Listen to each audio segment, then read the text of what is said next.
أعوذ بالله من الشيطان الرجيم. بسم الله الرحمن الرحيم. وإذا قيل لهم آمنوا بما أنزل الله قالوا نؤمن بما أنزل علينا ويكفرون بما وراءه وهو الحق مصدقا لما معهم قل فلم تقتلون أنبياء الله من قبل إن كنتم مؤمنين ولقد جاءكم موسى بالبينات ثم اتخذتم العجل من بعده وأنتم ظالمون وإذ أخذنا ميثاقكم ورفعنا فوقكم الطور خذوا ما آتيناكم بقوة واسمعوا قالوا سمعنا وعصينا وأشربوا في قلوبهم العجل بكفرهم قل بئس ما يأمركم به إيمانكم إن كنتم مؤمنين وإذا قيل لهم أو کلا چوئل شدیتا آمنو ایمان روڑے بما پہا کتاب انزل اللہ کہ اللہ تعالی نازل کر دے قالو دیوائی نؤمنو منگا ایمان ساتو بما پہا کتاب انزل علینا کہ نازل کر شوے دے پمنگا باندے ویکفرون بما او دی انکار کوي دها کتابنا وراءه چې علاوه د هاین دی وهو الحق حال دا دی چې دا کتاب برحق دی مصدقا لما معهم تصدیق کوونکی دی دها کتاب چې دی سره دی قل اوه پیغمبر علیه الصلاة والسلام فلم تقتلون پس ولی قتل کول تاسو انبیاء اللہ پیغمبران د اللہ تعالی من قبل مخکد دینا ان کنتم مؤمنین کچریے تاسو ایمان روڑن کی پتورات باندے ولقد جاءکم او یقینا راغلیو تاسو ته موسی علیہ السلام بالبینات واضح معجزو سرا ثم اتخذتم العجل بیا تاسو ونیسلو سلرا پبندگی سرا من بعده رستو دتللو د موسی علیہ السلام نا کوہی تورتا وانتم ظالمون حال دارے چې تاسو ظلم کوونکي وې په ځانونو خپلو وإذ أخذنا ميثاقكم او کله چې واغسته مونږه مضبوطه وعده ستاسو نه ورفعنا فوقكم الطور او پورته کړو مونږه ستاسو د پاسه تور غر لره خذوا ما آتیناکم ونیسئ هغه څه چې درکړي مونږ تاسو ته بقوة فمضبوطیا سرا واسمعوا او غور تاسو قالو دیوی سمعنا منگ غوری دا ویناستا وعصینا او نافرمانی اکڑا منگا دا حکمستا واشربو او سکولشیو پدی باندی فی قلوبهم العجلہ فزلنو ددی کی محبت دسخی بکفرهم فسبب د کفر ددی قلو اے پیغمبر علیہ السلام بئس ما بدها سیز یأمرکم به کہ حکم کوي تاسو ته پای سرا ایمانکم ایمان ستاسو ان کنتم مؤمنین کچریے تاسو ایمان راوړون کې په تورات باندې پدې آیتونو کې دعوت د ایمان د یهودو ته بنی اسرائیلو ته او ردی را طرف نه جواب دی. دی ته دعوت ورکړی شو چې په قرآن باندې ایمان وروړئ. قرآن آسمانی کتاب دی، اخرنی کتاب دی او نبی علیہ الصلوۃ والسلام حق نبی دی او تاسو ته د قرآن حقانیت او د نبی علیہ السلام حقانیت معلوم دی. دی جواب کو چې مونږ په خپل کتاب باندې ایمان برقرار ساتو چې تورات شریف دی او زمونږ په خپل نبی باندې ایمان دی چې موسی علیہ السلام دی او د موسی علیہ السلام او د تورات شریف نه علاوه مونږ بل نبی نه منو او بل کتاب نه منو.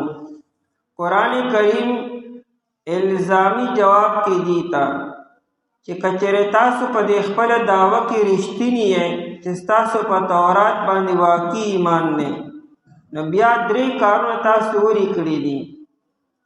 دا درې کارونه داسې چې ردینه معلومیږي دا چې تاسو په خپل کتاب ایمان نشته. لومړنۍ خبره ده چې تاسو انبیاء کرام علیهم السلام قتل کړي دي. شعیع علیہ السلام، زکریا علیہ السلام، یحیی علیہ السلام، دا درې پیغمبران تاسو قتل کړي دي او په تورات کې تاسو د انبیاء د قتل نه منع کړی شوي چې د نبی به سره مخالفت نه کوئ، تکذیب به نه کوئ، نو قتل خو بیا ډېره لویه خبره ده. نو که ستاسو په خپل کتاب باندې ایمان، نو بیا انبیاء کرام ولې قتل کولو؟ په تورات کې ردی خبرې اجازت وو. دویم دا چې کله موسی علیہ السلام کوه طور ته تشریف وړو او تاسو له کتاب وروړو، نو تاسو دسخي بندگی ولې شروع کړه؟ تاسو په توحید باندې وئ، نو تاسو دسخي بندگی څنګه شروع کړه؟ تاسو د مشرانو دسخي بندگی کړې ده. نو که تاسو په تورات باندې ایمانی، نو د آیا ایمان سره دسخي بندگی جمع کېدی شي؟ او اے موجوده بنی اسرائیلو، آیا تاسو ردی اقرار کوئ چې د مشرانو غلط کار کړی دی؟ تاسو د خپلو مشرانو په دې کار باندې خاموشي اختیاروئ یا الټه دفاع کوئ؟ غلطو ته غلط خو تاسو نه وایئ. او دریم دا چې که ستاسو واقعي په تورات باندې ایمانی، نو کله چې موسی علیہ السلام تاسو له تورات شریف وروړو او تاسو ته ولوست او ویښودته، نو تاسو دا احکامات ګران دي او دا مشکل دی، موږ په دې باندې عمل نشو کولی. نو چې کله الله جل شانو په تاسو باندې کوه طور غر د سر د پاسه کېښود او نږدې کوته، نو تاسو په خوله باندې اقرار وکړو چې منو یې، ایمان پم راوړو، عمل به پم کو، ای تمام احکامات به منو. نو په خوله مې اقرار وکړو، پړه کې مې انکار کو. یې پړه کې دا و چې منو یې نه، عمل پم نه کو، خو صرف د ځان د خلاصولو دپاره په خوله باندې مې اقرار وکړو. نو که ستاسو په تورات باندې ایمان نه، تورات کې منافقت جایز و چې په خوله باندې اقرار کوي او پړه کې د انکار، دا منافقت دی. منافق هم دی ته وي چې په خوله باندې ایمان اسلام او پړه کې یې کفر وي. نو آیا دا درې کارونه تاسو کړي دي او تاسو وایئ موږ په تورات باندې ایمان دی؟ دا څنګه ایمان دی په تورات باندې؟ وَإِذَا قِيلَ لَهُمْ، او کله چې ویل شي دیتا، دا ویونکي څوک دی او چاته ویل کېږي؟ نو لهم کې یهودو، چې کله یهودو ته وویل شي، څوک ورته وایي؟ نو مؤمنانو. چې کله مؤمنان مسلمانانو د یهودو ته ووایي، ځکه د یهودو او د مدینې د خپلو خلکو منځ کې دوستۍ وې، تعلقاتو زاړو. نو چې کله مؤمنانو به د یهودو ته ووایي آمنو بما انزل الله، ایمان راوړئ په هغه کتاب باندې انزل الله چې الله تعالی نازل کړی دی. بما انزل الله نه مراد قرآن کریم دی. په قرآن کریم باندې ایمان راوړئ، ځکه نبی علیہ السلام صرف د یو خاص قوم نبی نه دی او نه د یو خاص علاقې نبی دی. نبی علیہ السلام صرف د عربو نبی نه دی، د تمامي دنیا نبی دی، د هر یو قوم دپاره نبی دی. بنی اسرائیلو کې چې څومره انبیاء کرام علیهم السلام راغلي دي، د بنی اسرائیلو انبیاو، د بنی اسرائیلو نه علاوه د بل چا نو. لکه موسی علیه السلام نبی و، نو یو خاص قوم ته رالېږلی شوی دی. عیسی علیه السلام نبی دی، نو یو خاص قوم ته دی. نبی علیه السلام یو قوم ته نه دی رالېږلی شوی. بعثت الی الاسود والاحمر، نبی علیہ السلام زو تورو تا سرو تا ټولو ته رالېږلی شوی ما، که د رنګ نه تور دی او که سره دی او که نور څوک دی، هر چا ته رالېږلی شوی ما. او کافة للناس دی، نو چې کله دوی ته دعوت ورکړی شي چې په قرآن باندې ایمان وروړئ، نو دوی جواب ورکړي، قالو دوی وایي نؤمنو مونږ ایمان ساتو، یعنی نستمر علی الایمان، دا مونږه په تورات باندې ایمان دی او په دغه ایمان به مونږه برقرار یو. نؤمنو مونږه ایمان ساتو، دا نه چې مونږه ایمان راوړو، ایمان خو دې راوړو په تورات باندې، مطلب دا و چې د مونږه په تورات باندې ایمان دی او ایمان به یي، او ایمان به زمونږه په تورات باندې برقرار وي. بما انزل علینا، په هغه کتاب باندې چې نازل کړی شوی دی په مونږ باندې، چې هغه تورات دی. نو تورات په دې نو نازل شوی، په موسی علیه السلام نازل شوی. اصل کې نبی ته چې کوم کتاب ورکړی شي دا امت ته وي. نو موسی علیه السلام ته تورات ورکړی شوی دی، خو دا ټول بني اسرائیلو ته دی. قرآن کریم په نبی علیه السلام نازل شوی دی، او دا تمام امت محمدیه کتاب دی. وَيَكْفُرُونَ بِمَا وَرَاءَهُ، او دی انکار کوي، کفر کوي بما دها کتابنا چې قرآن کریم دی، وراءه چې علاوه د قرآن کریم نه دی، د تورات شریف نه، د تورات شریف نه علاوه چې کوم کتاب دی قرآن کریم او انجیل شریف، دای نه دی انکار کی. دا ورا چې دی دا د ازدادو نه دی. ازداد څه ته ویل کېږي؟ د عربی ژبې دا کمال دی چې بعضې الفاظ داسې دي چې دا متضاد معنی ورکي، د یو بل الټ او اپوزیټ معنی ورکي. پای کې یو ورام دی. ورا قدام ته ویل کېږي مخامخ ته، او خلف ته شاته ویل کېږي. نو ورا شاته ویل کېږي او مخې ته ویل کېږي. نو دلته کې د ورانه مراد یا چې د تورات شریف نه وروستو کوم کتاب دی، نو وروستو انجیل شریف دی او د هغې نه وروستو بیا قرآن کریم دی. او یا ورا په معنی علاوه، چې د تورات نه علاوه کوم کتاب د هغې نه دی انکار کی. د یهودو به مسلمانانو ته وی نبینا افضل من نبیکم، وی زمونږ نبی ستاسو د نبی نه افضل دی. موسی علیه السلام به یادو، وی دا د نبی علیه السلام نه افضل دی.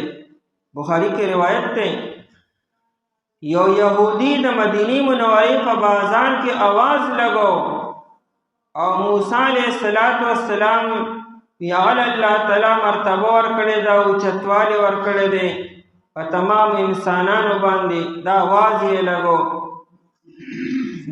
او بکر صدیق رضی الله عنه مهله ورغی، یو بل صحابي و، هغه ته دا څه وایي تو؟ اوله څپېړه ورکړه یهودي له، وی زمونږ نبي ستاسو په نبي باندې افضل دی او غوره دی. نبی علیه السلام یادو. هغه یهودي چونکې هغه ته مخامخ څه نشو ویلی، راغی نبی علیه السلام ته شکایت وکړو. نبی علیه السلام بکر صدیق رضی الله عنه راوغوښتو، یا بل یو صحابي هغه یې راوغوښتو، یې لکه دا ولې دله څپېړه ورکړه؟ دا خو دې زمونږ د امن معاهده ده. هغه وایي چې ده په بازار کې دا आवाज لګو، زمونږ یو قسم غیرت راکړو چې زمونږ نبي ستاسو نه نبي افضل دی. نو نبی علیہ السلام خو اگر چې وفرمایلو چې انبیاء کرامو کې یو بل له ترجیح مه ورکوئ په بل باندې، چې یو نبي دومره غوره کړئ په بل چې د بل توهین وشي. نو اصل کې هغه يهودي دا دعوه کوله چې موسی علیه السلام په نبی علیه السلام باندې افضل دی او غوره دی. حالانکه نبی علیه السلام په تمام انبیاء کرام علیهم السلام باندې افضل او غوره دی.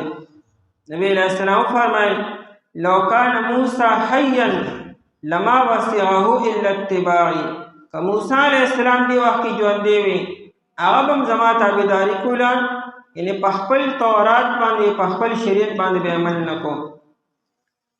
نو دی یهودو به مؤمنانو ته وی نبینا افضل من نبیکم، زمونږ نبی ستاسو نبی نه افضل دی. کتابنا افضل من کتابکم، زمون کتاب چې تورات شریف دی ستاسو را کتاب د قرآن افضل دی. او وی شریعتنا افضل من شریعتکم، زمونږ شریعت ستاسو را شریعت نه افضل دی. د افضلیت وجه پیدا بیانوله وی زمونږ کتاب ستاسو را کتاب نه مخکې راغلی دی، زمونږ پیغمبر ستاسو را پیغمبر نه مخکې راغلی دی، او زمونږ شریعت ستاسو را شریعت نه مخکې راغلی دی. نو صرف دا تقدیم چې د مخکېوالی وی دا افضلیت غوره دکه ده.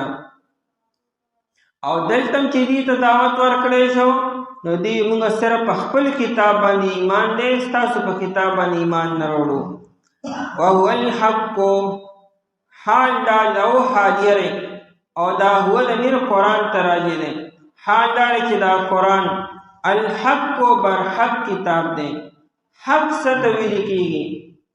مطابق للواقع ته ویل چې یو خبره یو واقع سره مطابق ده نو دې ته حق ویل کېږي. او کومه خبره چې واقع سره مطابق نی مخالف وي نو دا باطل دی. لکه موږ وایو چې شپه ده او بار ورځي نو دا دروغ شو، دا کذب شو او دا باطله خبره شو. او چې موږ وایو شپه ده او بار موږ واقع شپه وه نو دا حق خبره شو، دا د واقع سره مطابق شو. نو قرآن کریم واقع سره مطابق حق کتاب دی او دا غي باوجود دې تل انکار کی نو د حق نه انکار کولو دا خو زد بازی ده. مصدقا لما معهم، تصدیق کون کے دا مصدقن حال دے، تصدیق کون کے دوا دفار دہا کتاب معهم چی دی سر دے. قرآن کریم دا تورات موافقت کی، دا تصدیق نا مراد موافقت دے، اور موافقت پا توحید و پا رسالت و پا آخرت کے دے، پا اصول کے دے و پا فروع کے ندے. او دری الزامی جوابونا چې تاسو یې د په تورات باندې ایمان دی نو خړم باندې خبره قولوا نبی علیہ السلام فلما تقتلون، فلما پس د سوجنا تقتلون تاسو قتل کولو. دا لما اصل کیو لما اغا الف ورزیدل دی لکه عما نصر کیو عما یا بما نو بیما یا مما نصر کو مما. قرآن کریم کی دا سکیگی چه غالب کو غرزیگی نو دا صرف فلما پس دا سوجنا تقتلون انبیاء اللہ، تاسو قتل کول انبیاء کرام علیہم السلام. تقتلون مزارے دا فقال چه قتلتم یہ ویدوے یعنی فلما قتلتم انبیاء اللہ، تاسو ولی وجلی و قتل کرو پیغمبران دا اللہ تعالی من قبل مخکر دینا. من قبل کنایو قرینشوا چه تقتلونا پا مانا دا ماضی دے، یعنی دے مزارے و پا مانا دا ماضی سر دے، یعنی فلما قتلتم نو تقتلون بیا ولی و قتلتم بے ویلو وجہ دارا چه دا عدد پا دی کی اسم موجود دے. دا انبیاء کرامو دا قتل دا خبران دا پدی کی اسم شتا خوص و طاقت نمومی. دا عیسیٰ علیہ السلام دا قتل منصوبہ جوڑا کر اللہ تعالی محفوظ کرو، دا نبی علیہ السلام دا قتل منصوبہ جوڑا کر اللہ تعالی محفوظ کرو. او دا نبی علیہ السلام دیر شاگردانو دائی دا قتل منصوبہ جوڑی کری اللہ تعالی دیر محفوظ تینو ساتلو. ان کنتم مؤمنین کچریتا سو ایمان روڑن کے بالتورات پا تورات باندے، که حقیقت کې ستاسو د وینا مطابق ستاسو په تورات باندې ایمان بیا دا کار عملي کړی دی. او دویم ولقد جاءکم دا لام چې دا موطیة للقسم دی، یعنی په معنا د قسم سره، او په اردو کې معنی بخدا کیږي. ولقد جاءکم او بخدا یعنی یقینا راغلی او تاسو ته موسی علیہ السلام بالبینات په واضح معجزو سره.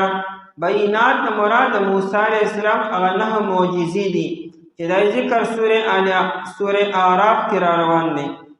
ثم اتخذتم العجل، دا ثم د پاره د استبعاد دی، یعنی الله دومره احسان کو، کتاب درکو، شریعت درکو، موسی علیہ السلام ته کې لوی نبی، او تاسو سو وکړو، تاسو خې په بندګۍ سره ونیسو. ثم اتخذتم العجل، بیا تاسو ونیسلو سخي لره الها و معبودا بوترو باسو. اندانه چې کله سخي رانیسلو نو ګنې دا مذمت والا کار خو نه سخي رانیسلو، دا زمینداران سخي رانیسي نه، دا زنانه چې خامخا غوا او میخ حلوشي نو خامخا سخي رانیسي، زمیندار رانیسي، زنانم دا سخي رانیسلو پرېښودل دا سبا د خبر نه نه. دلته کې اسې رانیسل نه یادي، الها و معبودا په بندګۍ سره نیسل او معبود سره. من بعده وروستو د تللو د موسی علیہ السلام نه کوه طور ته. هلکه ستاسو په تورات باندې ایمان دا کار عملي کړی دی. خطاب خو د نبی علیہ السلام د زمانې خلکو ته دی، کار خو مشرانو کړو، کشرانو په فخر کوي هی کړي دي. وانتم ظالمون، دا و حالیه دی، حال داره چې تاسو ظلم کوونکي په خپلو ځانونو باندې. او دریم جواب الزامی، وَإِذْ أَخَذْنَا مِيثَاقَكُمْ، او کله چې واخیسته مونږه مضبوطه وعده ستاسو نه چې تاسو په تورات باندې ایمان وروړئ. موسی علیہ السلام ته دوی پخپله ووایي مونږ له د قانون کتاب پکار، تورات یو آسماني کتاب پکار دی. موسی علیہ السلام ورته وفرمیل عمل به پې کوئ که نه هسې غواړئ؟ نه، عمل به پې کوو. او موسی علیہ السلام تشریف وړو، کتاب یې راوړو، او دوی دا خو ګران دی. وَإِذْ أَخَذْنَا مِيثَاقَكُمْ، کله چې واخیسته مونږه مضبوطه وعده ستاسو نه. وَرَفَعْنَا فَوْقَكُمُ الطُّورَ، او پورته کړو مونږه ستاسو رپاسه تور غر لره. دې ذکر مخکې شوی دی چې تور غر واقعه.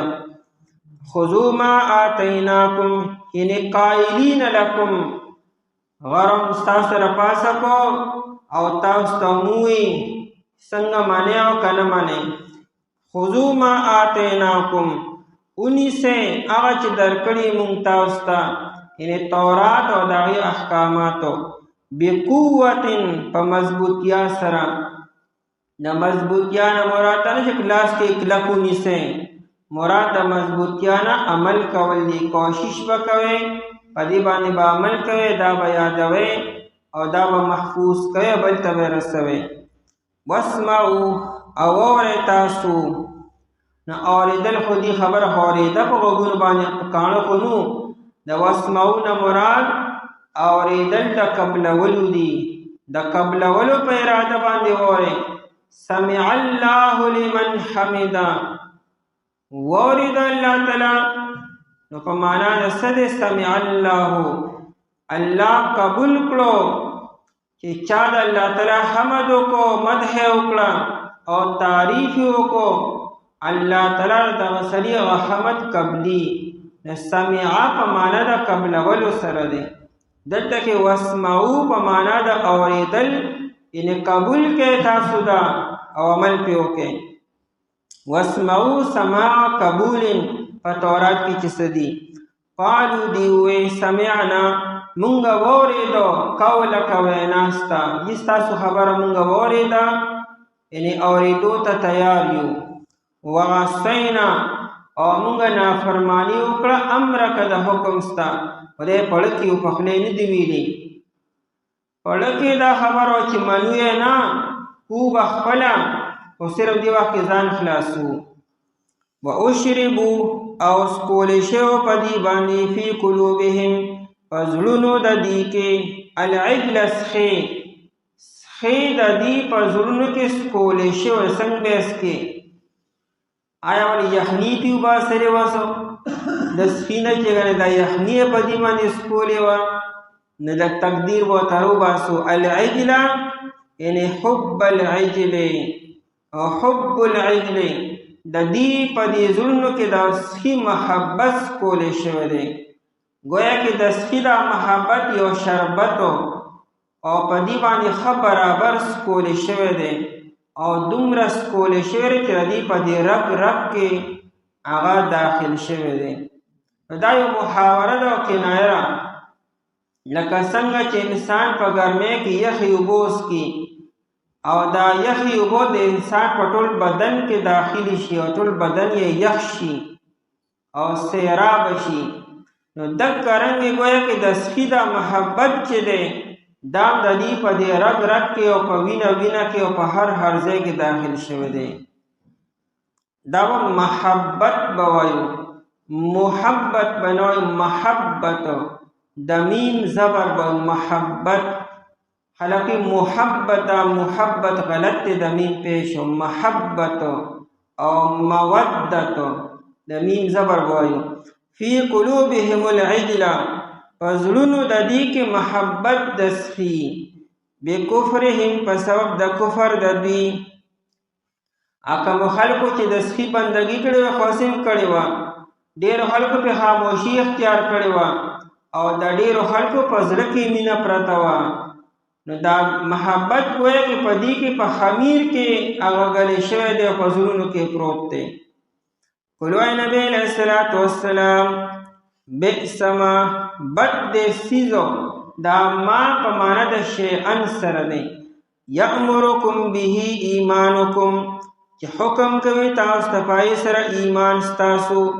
ایمان څه ایمان دی داخلي ایمان هم دی چې زموږ بس په تورات باندې به ایمانی او په موسی علیه السلام باندې او ګور په تورات باندې عمل نه کوي که تاسو په تورات باندې واقعي ایمان تاسو په نبی علیہ السلام ایمان راوړو دا صحیح ایمان دی خدا ایمان تاسو وایو ان کنتم مؤمنین کچې تاسو ایمان راوړونکي مؤمنین یعنی معتقدین بالتورات کستاسو په تورات باندې واقعي عقیده او ایمان وي دا کار ډېر بد دی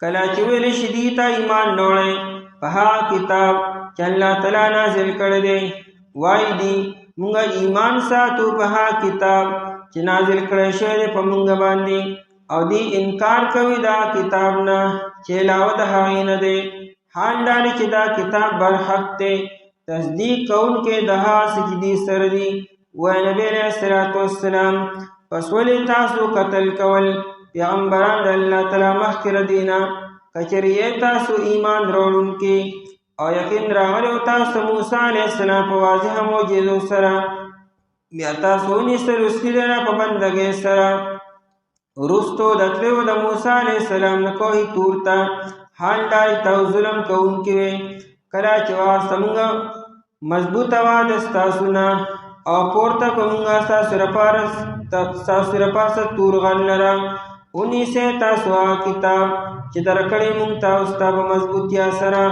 او اورئ تاسو وی دی موږ اورېدو نافرماني وکړه موږ او سکولی شوی په زړونو دې کې محبت د سخي په سبب د کفر د دي وایي نبی علیه الصلوۃ والسلام بد دې سیز هغه چې حکم کوي تاسو ته پای سره ایمان ستاسو کچرې تاسو ایمان راوړونکي بسم الله الرحمن الرحیم قل إن كانت لكم الدار الآخرة عند الله خالصة من دون الناس فتمنوا الموت إن كنتم صادقين ولن يتمنوه أبدا بما قدمت أيديهم والله عليم بالظالمين قل اوائے پیغمبر علیہ الصلاة والسلام ان کانت لکم کچریوی ستاسو دپارا الدار الاخرت کور داخرت عند اللہ پنیز د الله تعالی خالصتن خالص من دون الناس ما سوا د خلقنا فتمنوا الموت پستاسو آرزو کے د مرگ ان کنتم صادقین کچریے تاسو رشتینی ولن یتمنوه او هرگز بدی آرزو نکی د مرگ ابدا حس کلهم بما قدمت ایدیهم فسبب د ای عملونو چوڑان دی لیگلی دی لاسونو ددوی والله علیم او اللہ تعالی پویا دے بالظالمین فظالمان خلقو پدی آیتونو کے د یهودو د یو بلې دعوی بیان دی او داغی جواب دی یو داور دی مخکې وشوه چې مونږه په خپل کتاب باندې ایمان دی په خپل نبی باندې او مونږه د تورات او د موسی علیه السلام نه علاوه په بل چا باندې ایمان نه وروړو قرآن کریم داغی درې جوابونه وکړو دلتم د دې یو دعوه بیانېږي دی دا دعوه کولا چې جنت خالص دا د یهودو لپاره دی بنی اسرائیلو لپاره دی او د بنی اسرائیلو نه علاوه څوک هم جنت ته نه ځي صرف د یعقوب علیه السلام اولاد به جنت ته ځي په دې کې به څوک موږ سره شریک نه او دا اظهار دی په مختلفو موقعو باندې کړو قرآن کریم دا خبر ځای په ځای ذکر کړی دا دیوی لن يدخل الجنة الا من کان هودا او نصارا جنت ته نه داخلیږي مگر صرف او صرف یهود او نصارا حصر پیدا کړو صرف یهود او نصارا چې د یعقوب علیه السلام اولاد دي دا به جنت ته ځي بل ځای دی ویلو لن تمسنا النار الا ایاما معدوده اور به موږ ته سره را رسي ناولو او کرا رسي نو بیا یو څو ورځې به وي او دی داوی نحن ابناء الله واحباؤه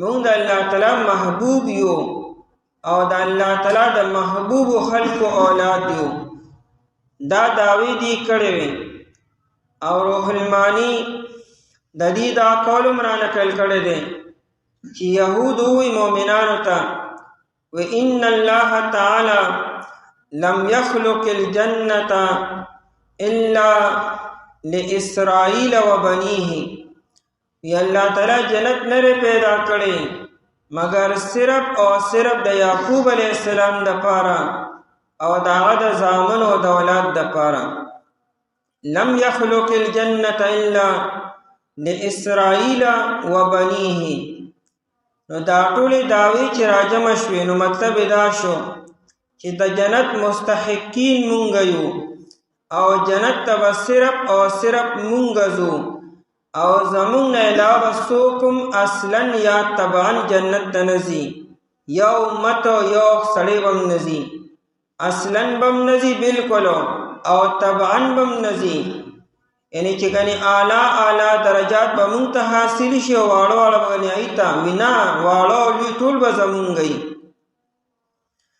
نو بیا هو قرآن کریم دی ته وی چې کله جنت ستاسو شو او د جنت نعمتونه ستاسو شو نو بیا هو جنت ته زر لړ شي ځکه د جنت مرخکلې ځای بل څه کېدی شي دنیا خو د ازمایښونو د آفتونو او د مشکلاتو ځای دی او جنت کې مشکلات نشته آفات نشته بلیات نشته او چونکه تاسو خو یقین یې او تاسو په دې باندې خو شعور یې او خو مطمئن یې چې جنت ته بازو او د حساب کتاب سختیم نشته او د جنت تلو نه مخکې څه عذاب هم نشته خو سیده جنت ته تللی نو ستاسو د جنت منځ کې واسطه هغه صرف او صرف مرګ دی نو تاسو د وخت نه مخکې مرګ غواړئ مباهله ده او مقابله ده مرګ خو باسم راځي په خپل ټیم باندې،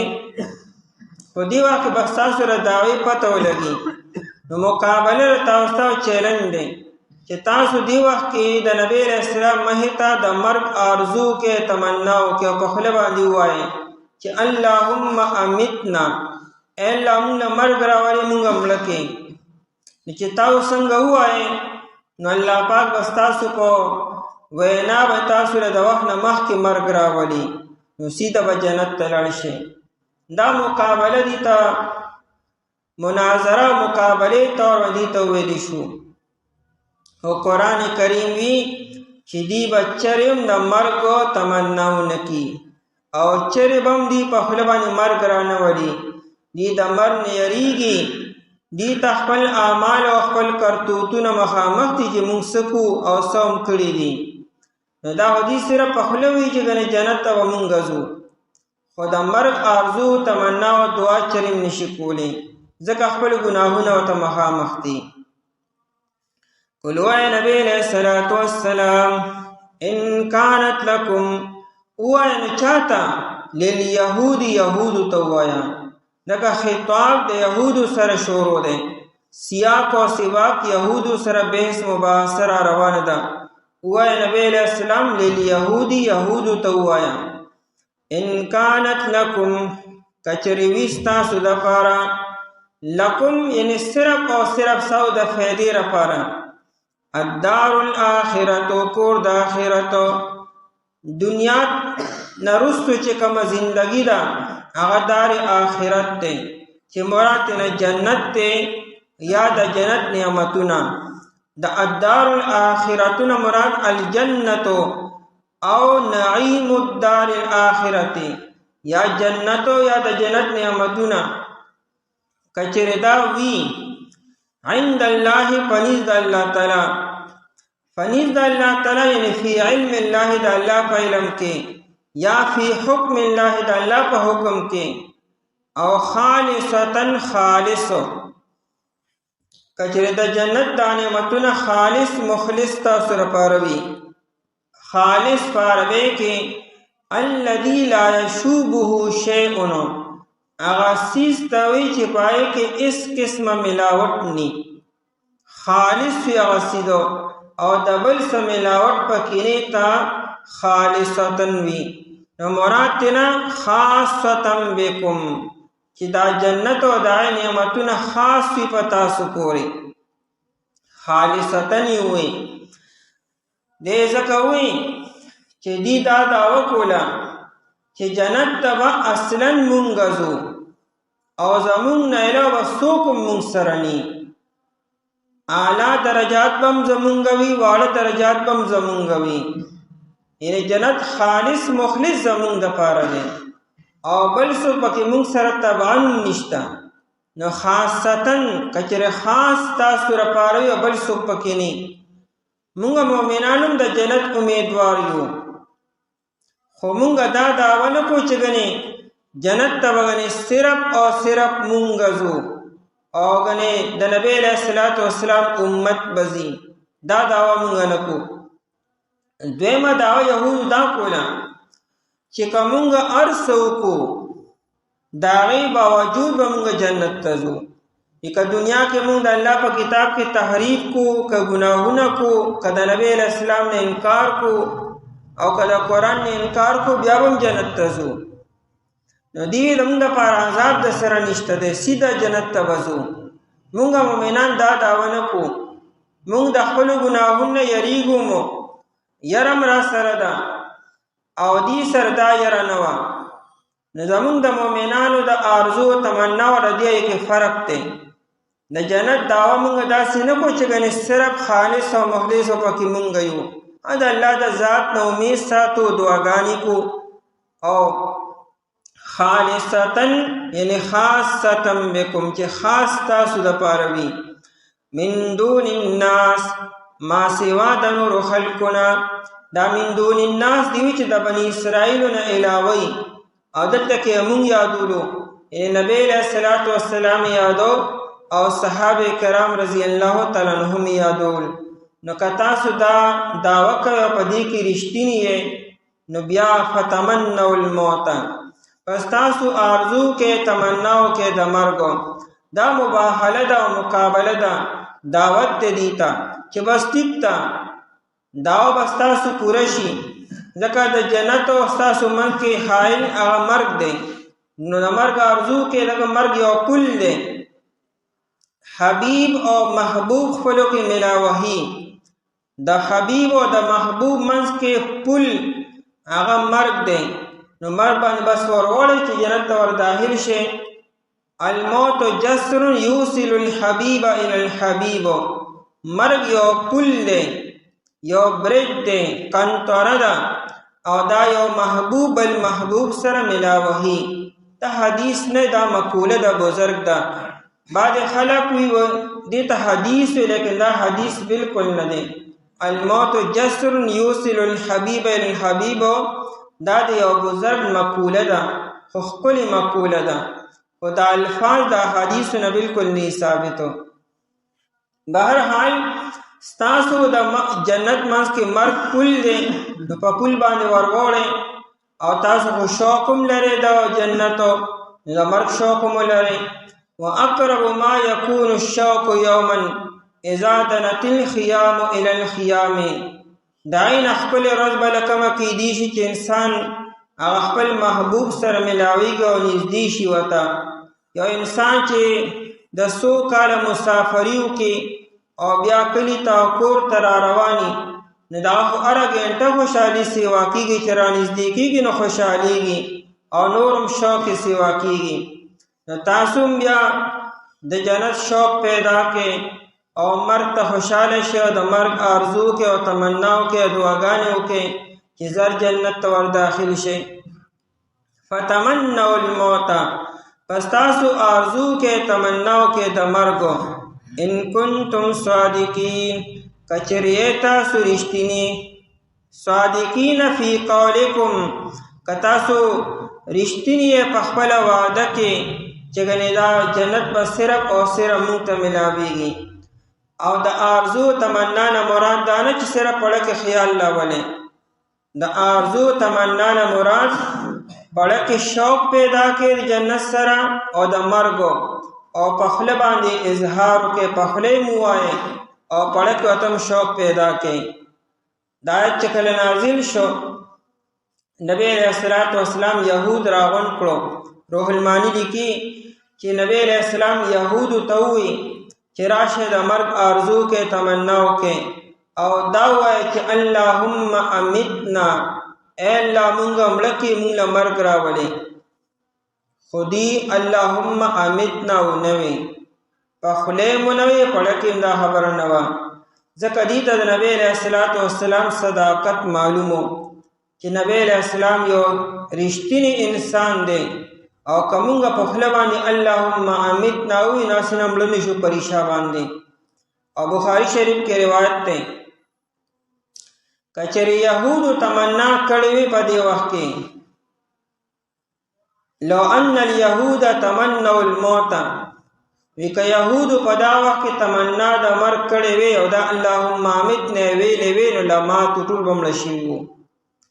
بلکې یو روایت کې داسې روح المانی روایت را نقل کړی دی چې که چېرې دوی د مرګ آرزو کړې وي، نو د ځمکې په مخ باندې به یو یهودي نو پاتې شوی. او یو روایت کې داسې دي که چېرې دوی د مرګ آرزو دغه وخت کې کړې وي، نو الله تعالی به دوی په دې مرۍ کې چې کوم لوندوالی د توکاڼو، په دغه توکاڼو به دوی مړه کړي وو او څوک به هم نو پاتې شوي. خو دوی نه آرزو کړه، نه په خوله اللهم امیتنا ووایي او نه پړه کې دا خیال راوستو. خو دا خبره چې ده نه، دا صرف هغه وخت سره خاص ده. کم وخت کې چې دا آیتونه نازل شو دا اکه وخت پورې خاص ده، او دا د ابدالآباد دپاره نه ده. یعنې نن سبا یهود که د مرګ آرزو کې او مړه نه شي، نو موږ به دا نه وایو چې د قرآن آیت ګڼې نعوذ بالله دروغجن شو. قرآن خو یې ووایه نو وبه شي داسې، او حدیث کې نبی علیه السلام دوی مړه شوي وو. نو که نن سبا یهودي دې اعلان وکړي او دا دعوه وکړي چې زه مرګ دارې غواړم، ما دې راشي مرګ او مرګ رانی شي فرض کا، نو دانه چې کنه دا تکذیب بوشي یا د نبی علیہ السلام د مبارک خبرې تکذیب بوشي. روح المانی لیکلی دی د ابن عمر رضی اللہ تعالی عنہ آزاد کرده غلام دی نافع وی یو یهودی ما سره جګړه وکړه، وی ما ته وی چې تاسو په کتاب کې دی فتمنوا الموت، وی مونږ یهودو ته وی چې تاسو د مرګ آرزو وکئ. نو هغه یهودی ما ته وی چې انا اتمنى الموت، زدار ستا مخکې د مرګ آرزو کوم، زه په خوله مې وی چې ما مړ کړي. نو زه خو مرم نه دارې، ما له مرګ رانغی، لکه ستا مخکې د مرګ آرزو دارې کومه. وی دې کې ابن عمر رضی الله عنه دا خبر اوریدا، د یهودی دا خبره چې اوریدا نو غوسه شو، کور ته لاړو او تورې د میان نو استلا او په منډه باندې راغی. یهودی چې کله وکتل چې ابن عمر سے غتور رو باسلې ده نه هو تختیدو. ابن عمر رضی الله عنه کچره ما دی لاندې کړې وې نو ضربت نو که سټ می ولو او بیا دا فرمایلو چې دا هغه يهودي ته داسې الفاظ وي چې توهم هذا القلب اللعين الجاهل، ودا يهودي سپی دی او دا لعنتی دی او دا جاهل دی. ودا دا خیال کړی چې غنی دا آیت د همیشه لپاره دی، غنی دا مقابله غنی د ابد الاباد لپاره ده، دا چا لپاره ده. وی توهم هذا القلب اللعين الجاهل ان هذا لكل يهودي او لليهود في كل وقت. دی یهودی دا خیال دی چې غنی دا دعوت دار یهودی لپاره دی یا په هر زمانه کې د یهودو لپاره دا خبره ده.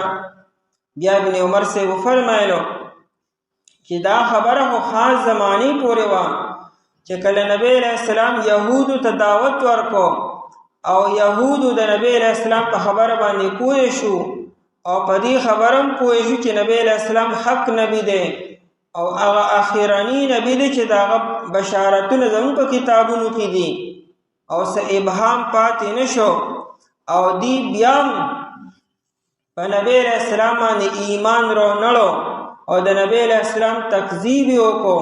نو دا په دغه وخت کې الله تعالی دې ته مقابله وکړه چې راشه اوسو چې منه هوتا سنا نه راشه چې پته ولګي. او دغه وخت کې لا د توري حکم نو نازل شوی دی لپاره دې سره صرف د خلی بحث مباحثه وا او د توري د جهاد حکم لا دی باره کې نو راغلی. دا په دغه وخت کې دا خبره وا او دی یهودی دا خیال چې دا د هر زمانی د یهودو لپاره دا مقابله چې راشه د مرګ آرزو کې او دی د مرګ آرزو کې. نفتمنوا الموت، پس تاسو آرزو کې د مرګ ان کنتم صادقین کچریه تاسو رښتینی. نو صرف اک یهود یادی چې کوم آیاتونه نازله ده په هغه وخت کې او وروسته بیا دا خبره ختم شوه. ولن یتمنوه، لن چې دی دا پاربه کې د مستقبل کې دی او کار د نفی د پار راځي او تاکید پکې پیدا کوي چې دا کار به چرې مونشي.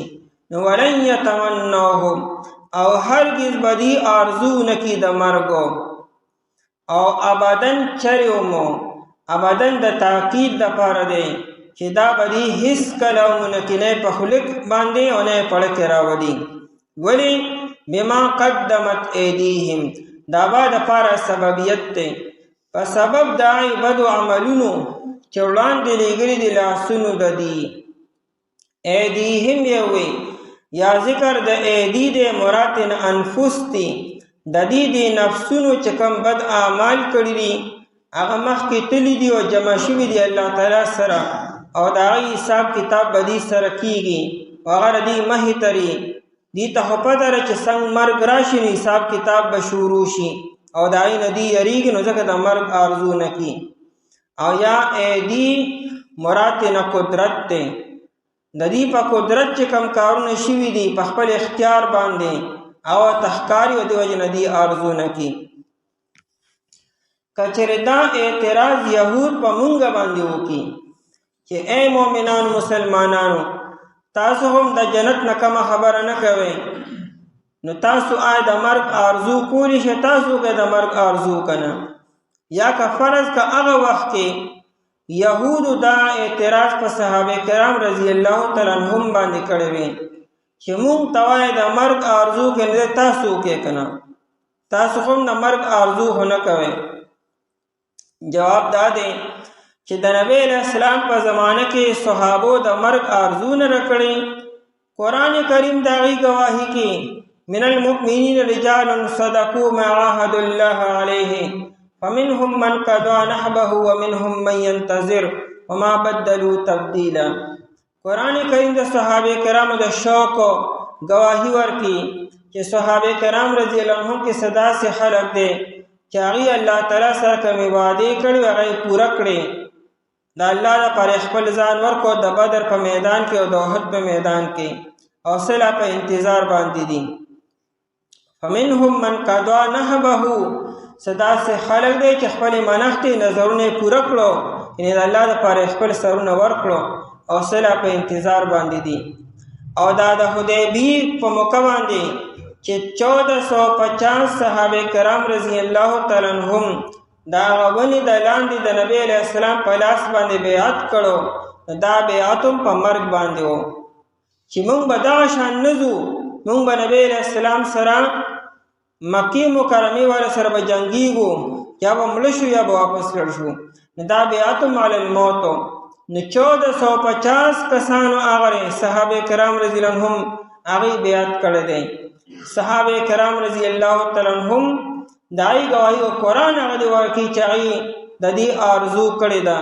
باقی مسله دا چې بخاری شریف کې روایت ده لا يتمنين احدكم الموت. یو سړی به د مرګ آرزو بنکي لزر نظر به د وجه د یو حادثې نه د یو آفت نه د یو تکلیف نه چې په ده باندې راغی. ته په حالاتو کې گرفتار شي، تکلیف در باندې راغی، پریشانی در باندې راغله، نو د مرګ آرزو بنکي چې خدای مرګ راولي چې بېغمه شمه. د تکلیف د وجې نه د مرګ آرزو تمنا او دعا بنکي. او کچری یو سړی خامخا کی نو بیا داسې وایه اللهم احیینی اذا كانت الحیات خیرا لی وتوفنی اذا كانت الوفات خیرا لی. الله چې کله ما د ما لپاره ژوند بهتر دی نو ما ژوندی وساتې، او کله چې د ما لپاره مرګ بهتر دی بیا ما مرګ راولي. چې کله څو پورې د ما لپاره ژوند ښه دی نو ما ژوندي اوسه چې نیک اعمال کوم د ما خلکو ته خیر رسي. او چې کله د ما لپاره بیا مرګ ښه شي یعنی ژوندی پاتې کېدل د ما لپاره بیا خیر نه، بیا خدای پاک ما له مرګ راولي. او که یو انسان د جنت په شوق کې او د الله تعالی په ملاقات کې د الله تعالی د دیدار په ملاقات کې یو سړی د مرګ آرزو کې نو دا منع نه دي. حذیفه رضی الله تعالی عنہ روح المانی روایت را نقل کړی دی. حذیفه رضی الله تعالی عنہ له چې کله مرګ راته نو په خوشاله شو، ډیره زمانه بعد رالی. او دا رنګي بلال حبشی رضی الله تعالی عنہ سیر اعلام النبلاء کې امام ذهبی سے لیکلی دی د بلال رضی الله عنہ په حالاتو کې چې کله هغه وفات کېدو بیبي یې جړلو نو دا ته ولې جاړي غدن نلقى الاحبه محمد و حزبا. سبا موږ نبی علیہ السلام سره ملاقات کو او د نبی علیہ السلام صحابو سره ملاقات نو دا د جړا ټیم دی که دا د خوشحالی ټیم دی. ای سره مرګ نه بعد ملاقات شي. دارنګې علی رضی الله عنه په جنگ کې توره و سره د صفونو منځ کې ګرځېدو د دشمنانو او عامې جامې اچولې وې، نیزه او زغره ورسره نه وه او نه ټوپۍ په سر باندې و جنګي. نو حسن رضی الله عنه ورته وی چې ما هذا بزی المحاربین. په جنگ کې خلک دا جامې نه اچي، خلک زغرې واچي بدن ته، جنګي ټوپۍ واچي او ته دغه شانتې ګرځې. نو علي رضی الله عنه ورته وفرمایلو چې لا یبالي ابوک سکت علیه الموت او سکت علی الموت.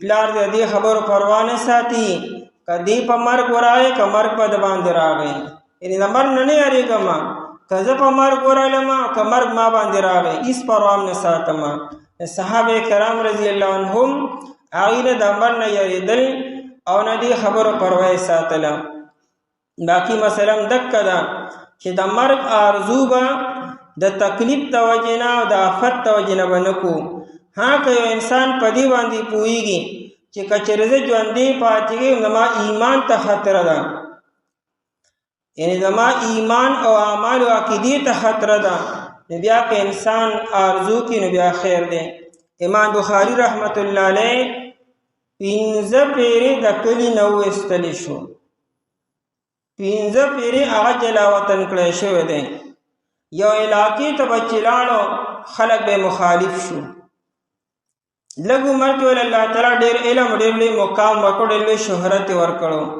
نه چې کوم علاقې ته بتو د هغه علاقې چې کوم سردارانو هغه زموږ لپاره ملک غلبه یعنی بغاوتونه کې زموږ خلاف او دې چې ته اعلانونه کې او کله بخپل خلق مخالف شو نو خرطنګ یو مقام دی التتو او په خر باندې هغه ټیم کې سور و هغه ورپسې په خپل پیغام را لېږلو چې دلته کې راشه او دې روان و دی 15 ځل باندې او چې کله خرطنګ مقام ته ورسېدو د هلته نم پیغام راغی چې خلک ستا مخالف شو هلته مه راځه دغه وخت کې د خر د پاسه ناستو او دا دعا یې وکړه چې اللهم توفني او الله ما وفات کې او یا داسې اللهم اقبضني الله ما ځان لوالې چې ستا دا فراخه او وسیع ځمکه ما باندې تنګه شوه چې ما ته اوس ټیم او ځای نه میلاویږي بس هغه ځای کې بیا راپرېوت او بیا وفات شو هلته کې اوس قبر هم دی امام بخاري صاحب بیا دغه وخت کې د مرګ هغه آرزو کړې وه دعا یې کړې وه وجه دا وه چې بلکل دل برداشته شو چې چا وله پناه نه ورکوله چا وله ځای نه ورکو د دې وجې نه بیا دعا وکړه نو د مرګ آرزو به د تکلیف د وجې نه او د حادثې د وجې نه کو د جنت د شوق کې د الله تعالی د دیدار دپاره هغه د مرګ آرزو کولی شي ترمذی شریف کې روایت دی نبی علیہ السلام فرمایي من احب الله احب الله لقاءه من احب لقاء الله احب الله لقاءه ومن كره لقاء الله احب كره الله لقاءه څوک چې د الله تعالی ملاقات خوښي الله تعالی دغه ملاقات خوښي او څوک چې د الله تعالی ملاقات نه خوښي نه الله تعالی دغه ملاقات هم نه خوښي عائشہ رضی الله عنها تاسو کو چې جی مونږ ټول مرګ نه خوښو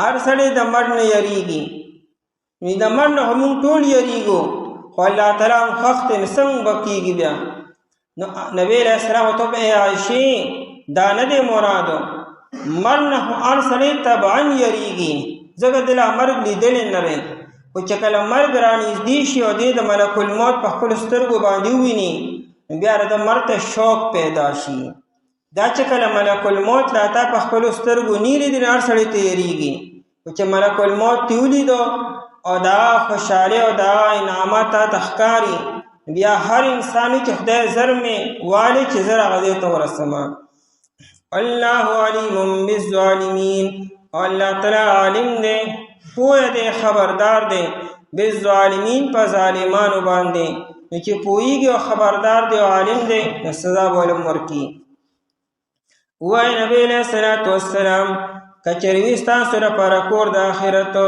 پنځ د الله تعالی باندې خالص ما سوا د نور خلقنا پس ارزو کې د مرګ کچری تاسو رښتینی او هرګز بدی ارزو نه کې د مرګ هیڅ کله هم په سبب د عملونو چې وړاندې لېږلي لاسونه دي الله تعالی عالم دی په ظالمانو باندې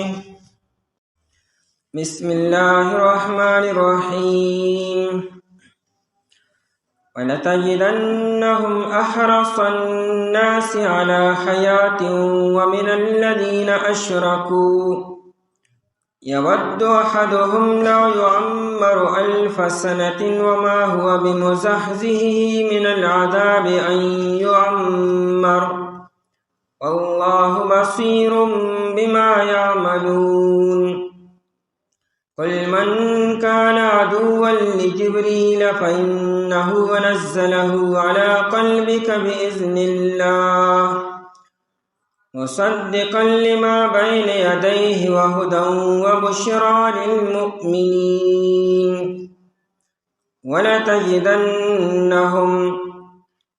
أو خامها تبممي ديلرا أحرص الناس دير حرسناك دخلقنا على حياة پجون باندي ومن الذين أشركوا او دا آکسانو نا چه شرک یې کړی دی یود احدهم خوخوي هر یو د دینا لو یعمرو کاش چې عمر ورکړی شي دته الف سنة زرکالا وما هو او ندی دا عمر بمزحزحه خلاصون کی دلرا من العذاب دا عذابنا ان يعمر دا چه عمر ورکړی شي دته والله بصیر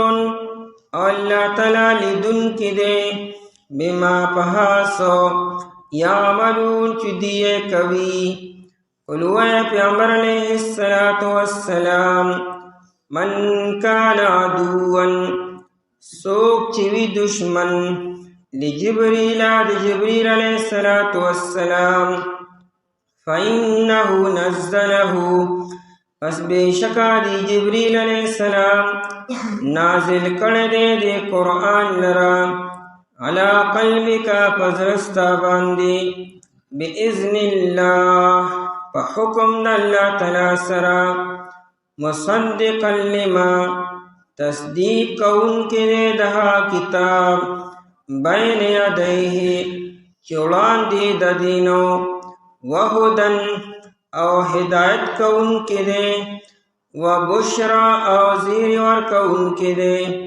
للمؤمنین مومنانو تا مخی آیاتونو کے دے یہود یو دعوی ذکر شوا کہ دا جنت اصل مستحقین منگیو او جنت تبا خالص مخلص صرف او صرف منبزو قرآن کریم دیتا درے الزامی جوابون ورکڑو دو جوابون مخ کے بیان شو چه کچر دا خبرم داسی او دا جنت مستحقین امتاسوئے بیا دا مرگ آرزو کے چیز فوراً جنت تا داخل شئیں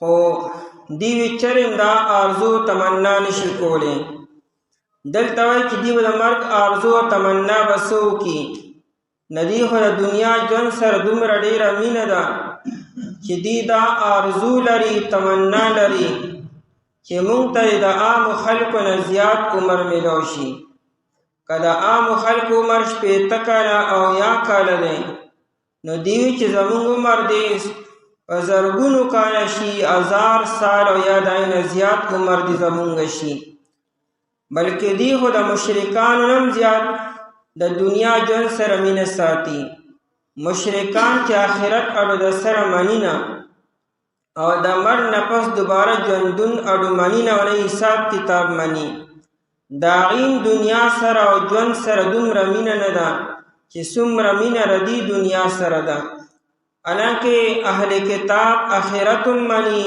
حساب و کتاب منی او قیامت رزم منی او داغی باوجود دا دیمنا دا مشرکانو دا من نسیوا دا نوی دی بسو دا مرگ آرزو باو کے تمنا باو کی وَلَتَجِدَنَّهُمْ دالام دا پارا تاکید دے او داہرے کے نون چردام دا پارا تاکید دے او خامہا ضرور بے ضرور تبمومی دی لرا وجد یجدو مخصوص ولو لیدلو مندل خامہا تبمومی دی لرا نسوک یادی دا یہود یادی مخکن ذکر دا یہود را روان دے تبمومی یہود لرا احرس الناس احرس اسم تفضیل دے دیکھ دا زیادوالی معناوی حرس نه سیوا معنا ډیر حرسناکو،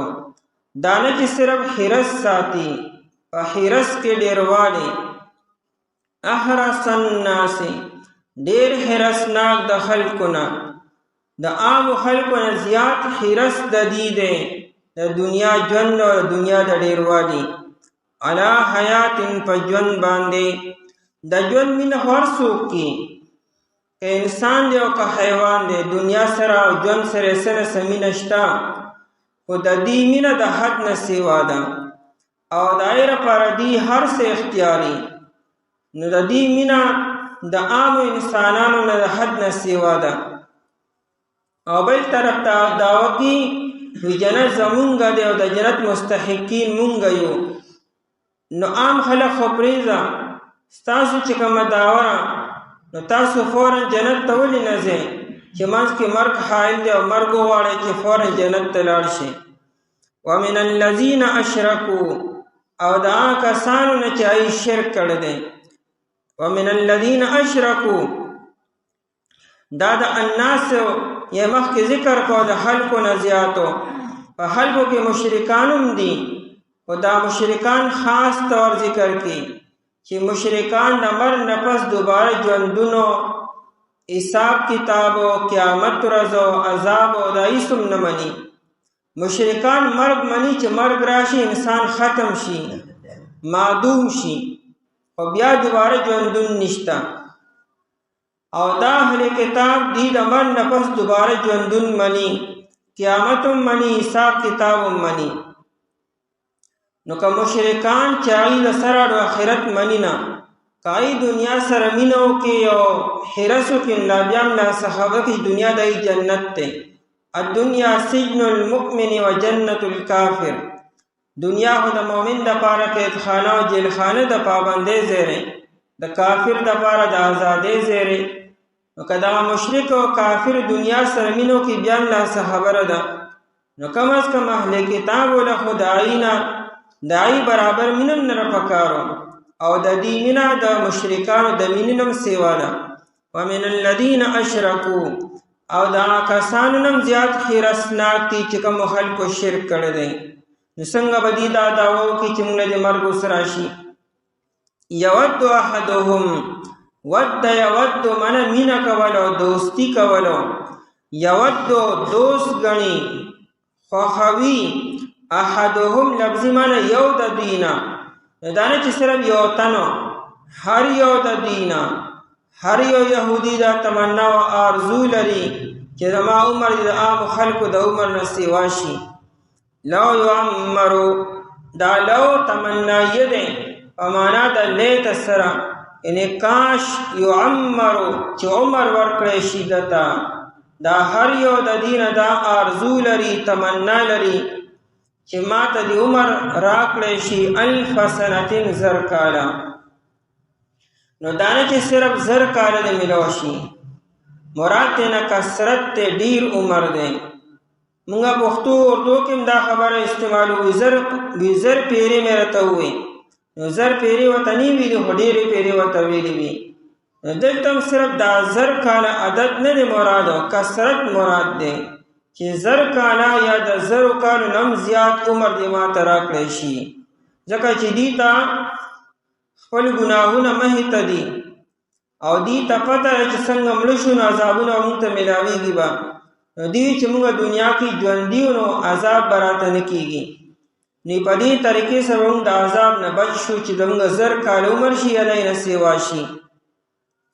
یا دا لو شرطیه دی، که چېرې لو شرطیه شي نو معنا به د شرط کو.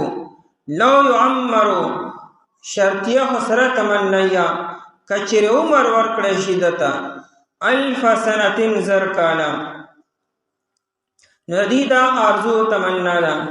قرآن کریم ندیم جواب کی ویزا فرض کا تاسو ته 1000 سال عمر درکړی شو، نو آیا د 1000 سال په عمر سره به تاسو د الله تعالی د پکړ نه او د عذاب نه بچ شئ؟ ولې ابلیس ته وګورئ، د ابلیس عمر په زرګونو کاله دی، بلکې په لکونو کاله به شي، پته نشته کله پیدا شوی دی او کله به لا وفات کېږي مړ کېږي به چې قیامت راځي. نو په زرګونو کاله عمر د ابلیس دی. نه آیا ابلیس په دې دومره ډیر عمر سره آیا د الله تعالی د غضب او د لعنت نه بچ شو؟ دا ژوند د څه ژوند دی؟ دا خو نه چې ګنې خامخا د عذاب څخه خاص شکل نه به عذابي. عذاب خو دام دی چې هر څوک ته لعنتونه وي، هر څوک ته خیریږي او سروالې بروالې دی. دا څه عمر دی؟ نو که فرض کړه دې ته 1000 کاله عمر ورکړی شو یا 2000 کاله یا 1,00,000 کاله، نو په دې عمر سره به د الله پاک د پکړ او د عذاب نه بچ شي. او بل دا چې د عمر یو خپل حد دی. عمر خو هغه چې ته په جوابن کې وي، په قوت او طاقت کې وي، سکول شي. اوس تا ته 1000 سال عمر میلو شو، خو ته لا د باد وتی او پروتې او د مرګ او د ژوند په منځ کې خلکو دا څه عمر دی؟ دا انسان چې ضعیف شي، کمزوري شي او بدن کې قوت او طاقت ني او په کټ باندې پروتي او 100 کاله پروتي، نه د خپل عمر نه بیا تنګ شي، د خپل ژوند نه بیا تنګ شي. دا څه عمر دی زما؟ بل چاته محتاج یم. نو ستا عمر خو دغه 80 یا کاله او 80 کاله دی.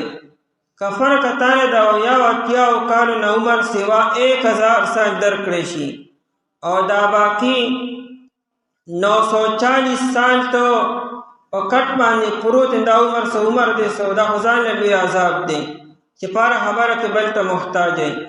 الف سنه زرکایا وما هو او نه دا عمر کده تور کړی شي بمزحزحه مزحزح خلاصون کې دې اصل کې لفظي معنی لري کولو په معنی تبعیده لری کون کې دلرا، نو معنی لازمی شو خلاصون کې دلرا من العذاب دا عذاب د الله تعالی نه. قدر 1000 سال عمر ورکړی شم، دا 1000 سال عمر دلرا د الله تعالی د عذاب نه نشي خلاصولی. ان يعمر دا تفسیر دی امانه تعمیره سره دا چې عمر ورکړی شي د تانو بیا هم د اخلاص نشي. والله بصیر عمر خو هغه عمر دی چې انسان پکې الله راضي کی او الله تعالی خوشاله کی.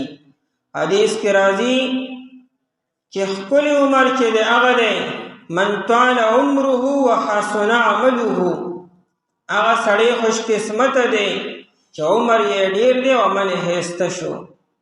کم عمر چې هسته عمل دی پکې دا عمر خده، او دا چا عمر چې ډیر شو عمل یې هسته نه دا عمر ځان له مستقل عذاب دی. لږ عمر پکار دی د الله تعالی د رضامندۍ مطابق پکار دی.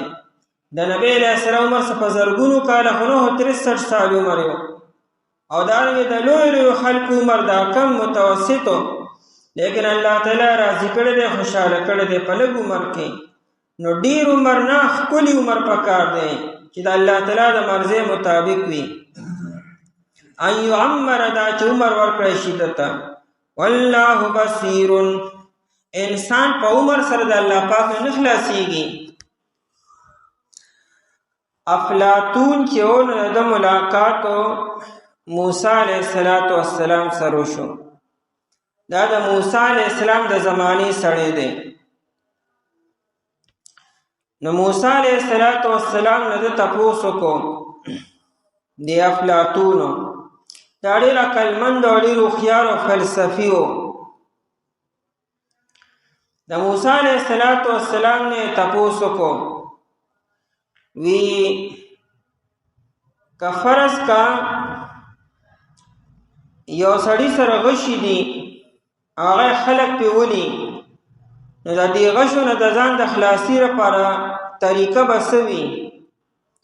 د موسی علیہ السلام طریقې دار چې د غشي ولا خال لړشه هغه سره خوا کې ودرېږي نو د غشو نه به بچ شي. دغه اصل لاس کې کمان دی او سره غشي دي هغه نور خلق ولي د بچ کېدو د یو صورت چې اثر خوا کې پناواله. افلاطون ډیر زیات خوشاله شو، وی دا خو تا ماله داسې عجیبه جواب راکړو دومره زر، وی دا د عقلمند او د سمجدار انسان نه علاوه بل څوک دا جواب نشي ورکولی. نو موسی علیہ السلام ته وی چې زه پوه شم چې ته حق نبی وي او ته رښتینی نبی یې، خو زه په تا باندې ایمان ځکه نه وړم چې ایمان دې هغه څوک راوړي په تا چې هغه جاهله وي. زه خپله عقلمند او خپله هوښیار یم، ما له خپله خدای پاک عقل او سمجداري را کړې ده، نو زه تله په تا باندې هغه ایمان راوړم. نو عمر الله تعالی ډېر ورکړو، په ځنګل کې به اوسېدو او د یو عقلمند او د سمجدار انسان اتباع یې ونه کړه. وایي ستا اتباع دې هغه څوک وکړي چې هغه جاهل وي او زه خپله عالم او خپله عقلمند یم. حالانکې دا د غټه بېوقوفي ده چې د نبي نه لوی عقلمند او سمجدار په روی زمین باندې بل څوک نه وي. د نبي عمره عقل او دا د هېچ چا هم نه وي، د نبي عمره علم هم د هېچ چا نه وي. د تمام انسانیت عقل چې راجمع کړي او تمام انسانیت علم چې راجمع کړي هغه د نبي عقل ته او د نبي علم ته نه رسي، او ته خپل عقل او خپل علم ته ښکارېدو.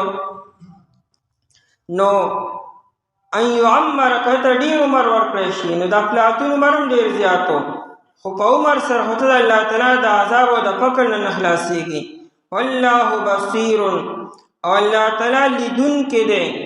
بصیر معنا دانا او بینا، لیدونکی دی بما یعملون، د هغه څه چې دی یې کوي. د دې دا تمامې خبرې الله تعالی ویني او دې الله تعالی ګوري ورته، د دې عذاب به ورته ورکړي به.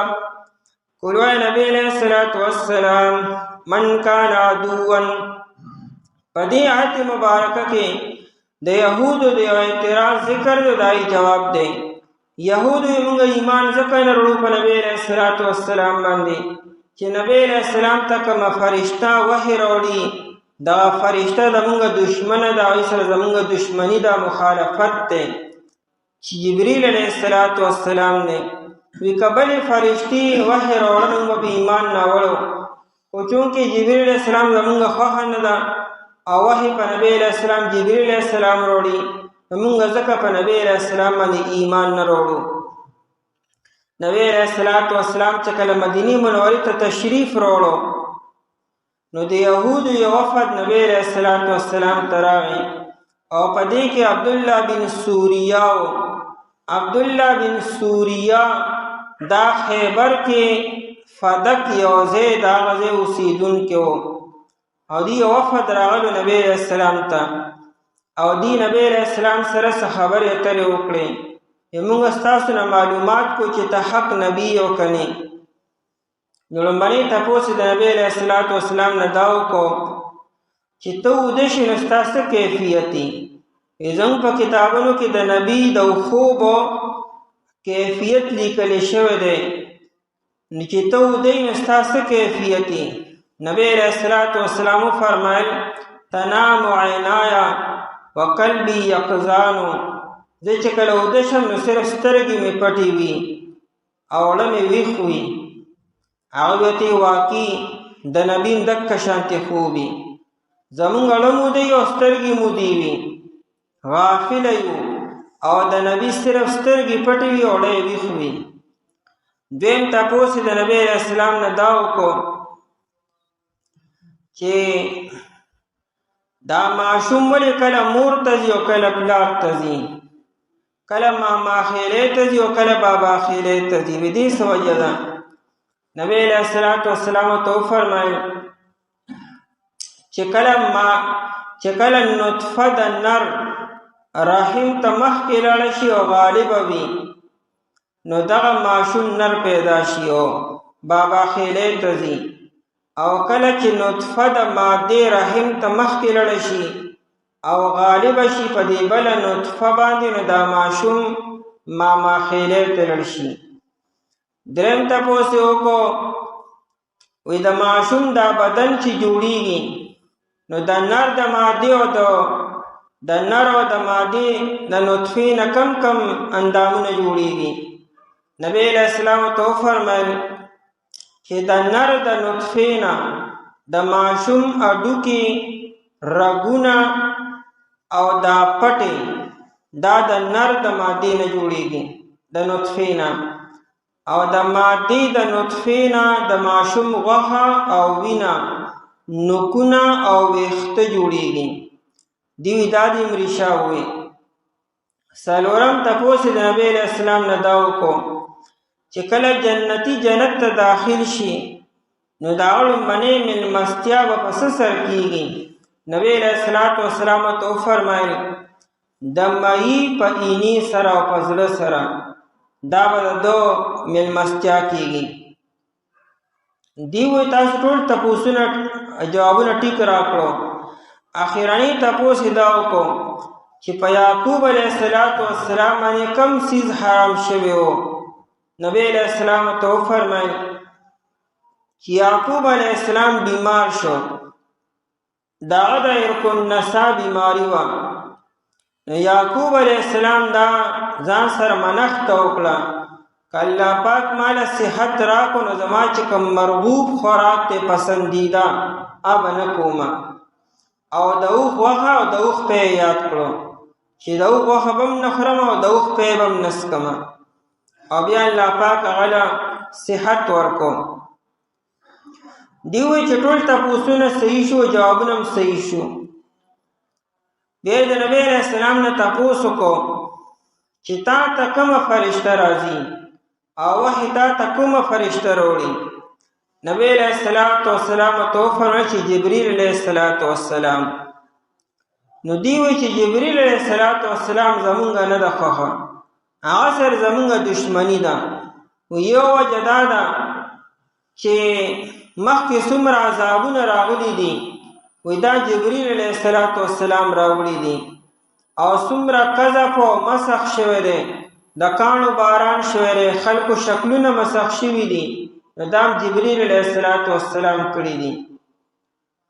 نو که دا وحی تا ته میکائیل علیہ السلام راوړي، ځکه میکائیل علیہ السلام بارانونه وري او خوشحالي راولي، قحط ختمي، نو موږ به تا باندې ایمان ناوړو. نبی علیہ السلام خاموش شو. الله جل شانو د آیتونه ذکر کړو، بیان کړو، په دې کې دا مضمون بیانېږي. او یو روایت کې داسې دي عمر رضی الله تعالی عنہ خپل ځمکې ته تلو نو لاره کې بیت المدراس دا د یهودو یو مدرسه وه، هلته ورغی. نالته د یهودو د عالمان ناستو عبدالله بن سوریه. نو عمر رضی الله عنه دې سره کېناست او خبرې اترې وکړې. د یهودو عمر رضی الله عنه ته وویل چې نور صحابه هم موږ له خواله نه راځي، ته پکې موږ له خواله راځې، ستا موږ سره مینه شته دی. عمر رضی الله عنه ته ما تاسو سره بلکل مینه نه ده، خو هسې د خپلو معلوماتو سوا کله ستاسو له خواله راځم. او بیا د دې عمر رضی الله عنه سره خبرې اترې وشوې.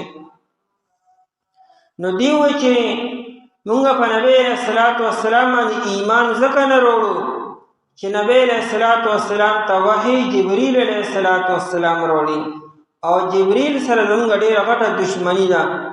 یو وجه دا ده چې عذابونه جبریل علیہ السلام راوړي، دویمه وجه دا ده چې زمونږ باره کې خبرونه جبریل علیہ السلام نبی علیہ السلام ته ورکړي. زموږ باره کې چې څومره خبرونه دي، رازونه، هغه جبریل علیہ السلام نبی علیہ السلام ته ورکړي. او بله وجه دا ده چې موږ ته خپلو پیغمبرانو، مشرانو، بزرګانو ویلي وو چې یو ماشوم به پیدا کېږي، دا نوم به بخت نصر وي، او هغه په بابل کې په عراق کې به پیدا کېږي، او په پلانکي کلي کې په پلانکي تاریخ باندې به پیدا کېږي، او چې هغه جوان شي نو هغه به بیت المقدس سوران کې خراب به کړي، او د یهودو کې به ډېر قتل عام به کړي. نو چې کله دغه ماشوم د پیدا کېدو ټیم رانږدې شو نو زموږ مشرانو یو وفد ولېږو عراق ته او بابل ته، هغه کلي ته چې کوم کلي کې بخت نصر پیدا شوی و. نو زمونږ مشرانو دغه ماشوم وپېژندو، هغه نور ماشومانو سره لوبې کولې. چې قتل کوی نو دا جبریل علیہ السلام د انسان په شکل کې راغی، او دغه ماشوم یې خپل جولۍ کې واغستو، او زموږ مشرانو ته وی چې دا ماشوم ولې مړ کوئ؟ نو هغوی دا واقعه بیان کړه چې دی به بیت المقدس وراني او خرابي وی. او بنی اسرائیل ته ډېر غټ نقصان رسی. نو جبرئیل علیه السلام وی کچره فرض کدا هغه ماشومی چې الله تعالی یو مسله لیکلې ده او تقدیر یې کړې ده، تاسو به څنګه د تقدیر نه ووړئ؟ ماشوم ته څنګه قتل کولی شي؟ کدا کار الله تعالی وکړي او کفر کدا هغه ماشوم نه یو بے ګناه ماشوم باندې قتل کوي. دا ماشوم یو مشرانو قتل کو خو جبرئیل علیہ السلام هم نه بچ کو او بیا هغه ماشوم لوی شو ځوان شو او په بیت المقدس باندې حمله وکړه. بیت المقدس روانو کو په زرګونو خلک قتل کړو، په زرګونو خلک قیدیان کړو. دا ټول کار د جبرئیل علیہ السلام د لاسه وشو. ځکه مونږه په جبرئیل علیہ السلام ایمان نه وروړو. عمر رضی الله عنه له جواب ورکو وی دا راته وویل چې جبرئیل علیہ السلام او د میکائیل علیہ السلام دواړو مقام کم ځای دی، دي دواړه کم ځای اوسیږي. نو دی په خپله وی چې جبرئیل علیہ السلام د الله تعالی د عرش ښي طرف ته او میکائیل علیہ السلام ګس طرف ته اوسیږي، یعنی الله تعالی ته ډېر زیات نږدې دي. نو عمر رضی الله عنه ته وی لانتم اکفر من الحمیر، وی تاسو خو د خر نم زیات کمکل یې او د هغې نم زیات کفر هم وکړو. تاسو په دې نه پوهېږئ چې دوه فرشتې دومره الله ته نږدې دي او د الله تعالی عرش سره خوا کې دي، هغه یو ښي طرف ته او بل ګس طرف ته. نو چې یو منې نو دا بل بولې نه منې، او چې د یو نه انکار کوي نو د بل نه انکار شو. بیا چې تاسو خپله وایئ چې جبرئیل علیہ السلام د الله تعالی عرش سره خوا کې اوسېږي ښي طرف ته او ګس طرف ته، او بل خوا یې مونږ نه منو، یو منو بل نه منو، نو دا خو عقلمندي ده، دا خو بېوقوفتیا ده. نو میکائیل علیہ السلام منل او جبرئیل علیہ السلام نه منلو، دا خو ګویا کې دواړه نه منل شو، او دا خو ګویا کې د الله تعالی په تقسیم باندې اعتراض شو چې الله پاک داسې فرشتې جوړې کړي دي چې هغه یو عذابونه راولي او بل دی آفتونه او بل دی سو. نو عمر رضی الله عنه چې کله هلته نه واپس راغی او نبی علیہ السلام ته راورسېدو، نو د عمر رضی الله عنه د راتلو نه مخکې دا آیتونه راغلي وو کل من کان عدوا لجبرئیل. او نبی علیہ السلام عمر رضی الله عنه ته وی لقد وفقك ربك یا عمر، اے عمر الله تعالی ستا موافقت وکړو، کومې خبرې چې تا هلته کړې وې هغه الله تعالی په دې آیتونو کې بیان کړې. انشاءالله آیتونه به سبا کې ووایو.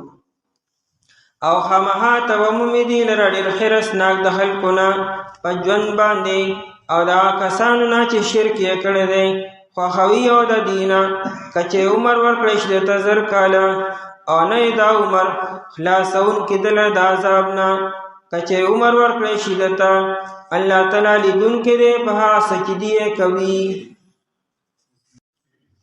بسم الله الرحمن الرحیم.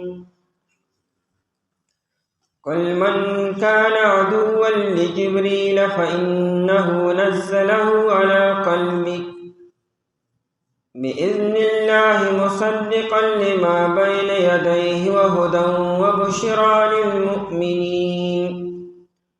من كان عدوا لله وملائكته ورسله وجبريل وميكال فإن الله عدو للكافرين.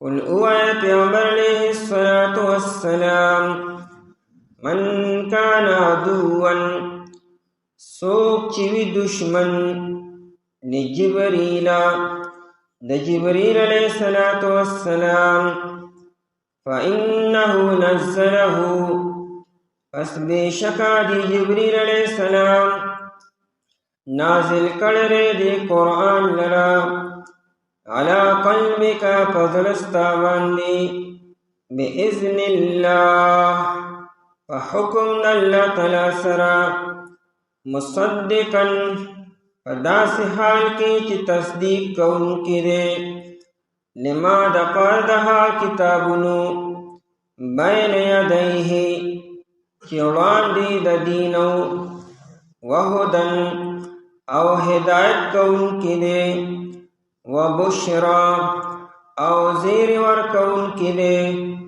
للمؤمنین مومنانو تا من کان عدوا لله سوک چی دشمن اللہ تعالی وملائکته او د فرشتو دهو ورسله او د پیغمبرانو دهو وجبریل و میکال او د جبرائیل علیہ السلام او د میکائیل علیہ السلام فإن اللہ پس بیشک اللہ تعالی عدو دشمن دے للکافرین دپارا دا انکار کونکو پدی آیتونو کے دا یہودو یو اعتراض او داعی جواب دے یہودو دا نبی علیہ السلام نا تپوسو کو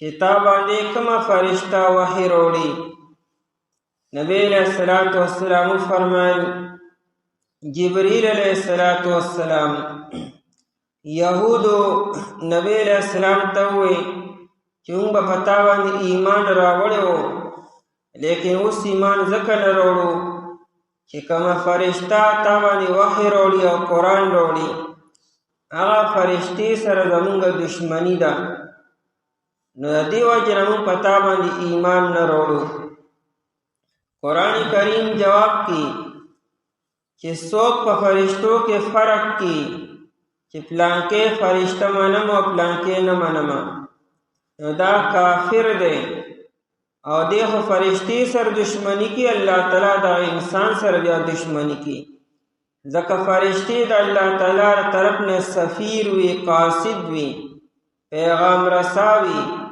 دا فرشتی دا خپل طرف نے پدے کے عمل درآمد نی اہو دا اللہ تعالیٰ دا حکم پابند وی نو فرشتی سر دشمنی کول دا ہو اللہ تعالیٰ سر دشمنی کول نی او دی وجہ دا بیانوڑا جبریل علیہ السلام عذابون روڑی ومحکنو قومن باندی عذابون راوڑو وی قحط راولی او یہ بلدہ چی زمون دا خبرونو او زمون دا مشورو تا اطلاع در کی وی دی وجہ زمون جبریل علیہ السلام سر نلگی وی البتہ کا میکائیل علیہ السلام دا وحی روڑی نمون بتا من ایمان ناوڑو وی زکا میکائیل علیہ السلام خفرشت دا اغا بارانون وری او قحط ختمی فراوانی راولی نو کاغی تابانی وحی روڑا نمون بتا من ایمان ناوڑو دایتونا پا دغا مکنازل شو شان نزول مخ کے سبق کے بیان شیو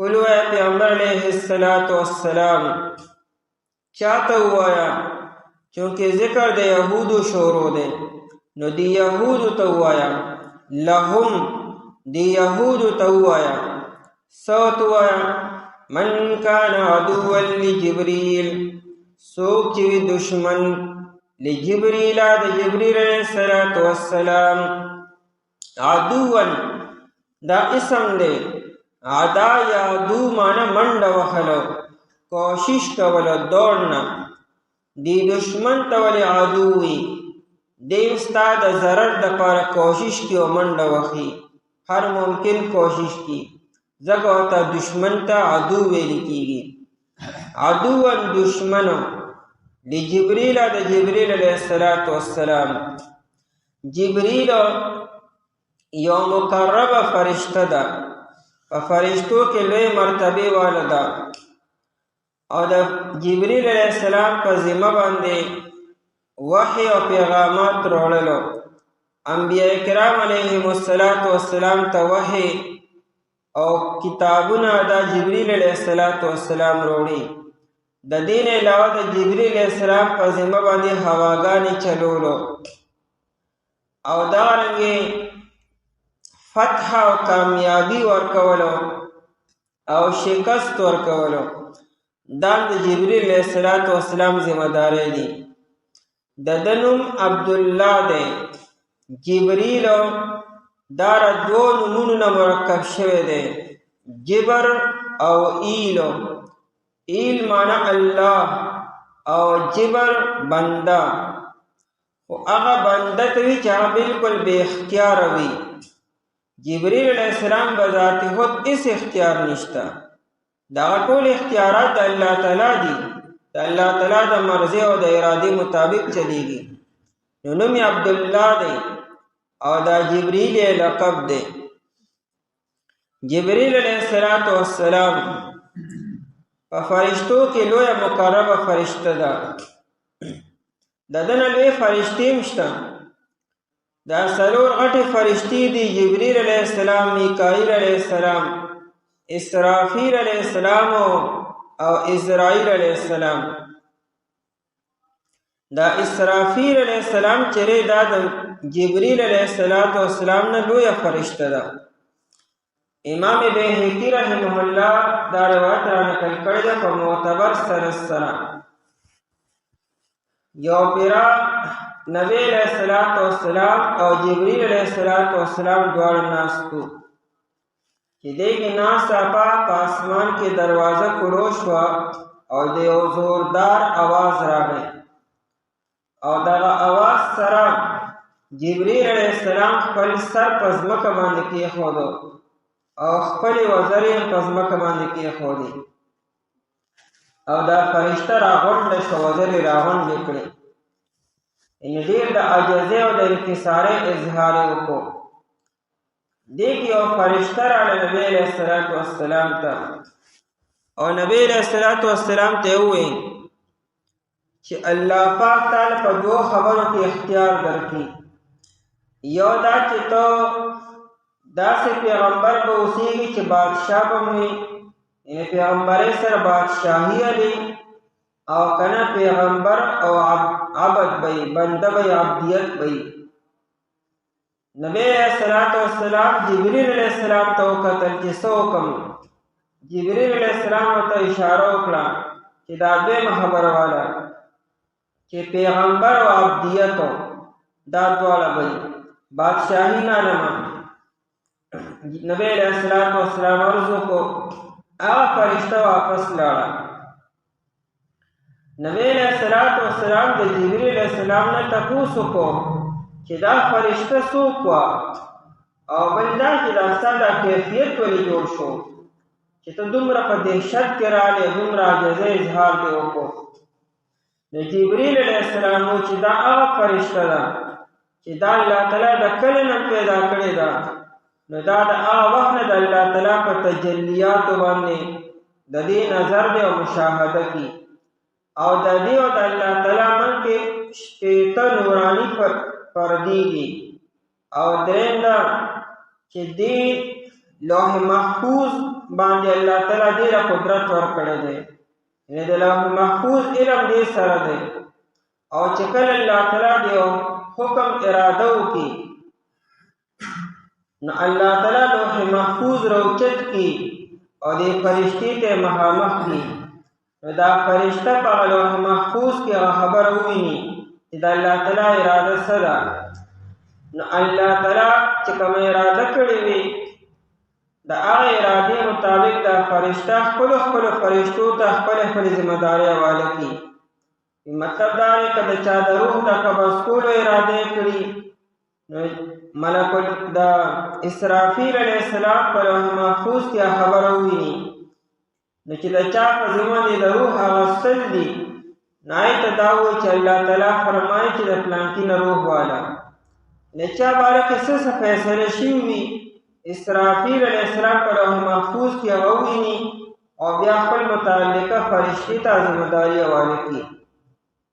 او دا اسرافیل علیه السلام دی. نو اسرافیل علیه السلام ته په مونږ باندې فضیلت حاصل دی. او دا زه چې ویریدم وی مې قیامت قائم شو، ځکه دې سره د قیامت د قائمېدو هغه ذمهداري ده. وی ما سره یې ردکه شوه. یا نبی علیه السلام د جبریل علیه السلام نه تپوس وکړو چې ستاسو ذمهداري دي. د جبریل علیه السلام وایي چې ما سره یو د هواګانو د چلولو ذمهداري ده او دویم دا چې فتح او کامیابی راوستل او شکست ورکولو، یو قوم ته شکست او یو قوم ته فتح ورکول. وی د میکائیل علیہ السلام ذمہ داری سدي وی باران ورولو او قحط ختمولو. دارنګې د ملک الموت ذمہ داری خپل روح اغستلو او د اسرافیل علیہ السلام کار دکه دی. نو اسرافیل علیہ السلام الله تعالی لوی مقام ورکړی دی په دې باندې مو او دا جبرئیل علیہ السلام ته عظمت په دې خبره چې دا وحی مروړي، یعنی مشهور فرشته دا ډېره زیاتره په مقابله د اسرافیل علیہ السلام کې. اسرافیل علیہ السلام دنیا ته کم راځي، دا بر دي په خاص موقعو باندې راځي، او جبرئیل علیہ السلام او میکائیل علیہ السلام او اسرائیل علیہ السلام د دې درو ځمکې سره تعلق ډېر دی، دا ډېر زی راځي. نو له جبرئیل علیہ السلام دا دونه عجیبه فرشته ده چې حمزه رضی الله تعالی عنہ یو پیر نبی علیہ السلام ته وایي. امام بهقی په دلائل النبوه کې دا روایت را نقل کړی دی چې حمزه رضی الله عنہ یو پیر نبی علیہ السلام ته وایي چې زه دا جبرئیل علیہ السلام په خپل سترګو باندې لیدل غواړم. نبی علیہ السلام ته وایي نشي لیدلی، ډېره طاقتوره فرشته ده، هغوی چې مال الله تعالی ډېر لوی زړه راکړی دی، زه به یې ووینم. خبره د مکې مکرمې ده. د خانه کعبې سره خوا کې یو ګټه پرته وه، غټه ګټه وه. د کافرانو به چې کله طواف کو نو دوی به جامې وباسلې او جامې او دا ګټې د پاسه به یې کېښودې. دا ګټه اوس هلته نشته دی. جبرئیل علیہ السلام تشریف راوړو او د هغه ګټې د پاسه قدمونه کېښودلو. نبی علیہ السلام حمزه رضی الله عنه ته ورته وګوره. حمزه رضی الله عنه بره ونه کتې شو، خو صرف هغه قدمونو ته یې وکتل چې د ګټې د پاسه و او بېهوشه شو. چې کله هوش کې راغی نو د حمزه رضی الله عنه نه چا تپوس تا څه ولیدلو؟ وی ما خو نور څه ونه لیدو، خو یو شین د زمرودو کاڼي مې ولیدو او د هغې دومره ډېر چمک و چې دغه چمک د لاسه ما سترګې کیرې بیرې شوې، زه بېهوشه شوم. ابن عباس رضی الله عنه حاکم دا روایت را نقل کړی دی، حاکم په مستدرک کې. ابن عباس رضی الله عنه یو پیره راغی، نبی علیہ السلام سره جبرئیل علیہ السلام ناستو. ابن عباس رضی اللہ عنہ جبرئیل علیہ السلام لیدو.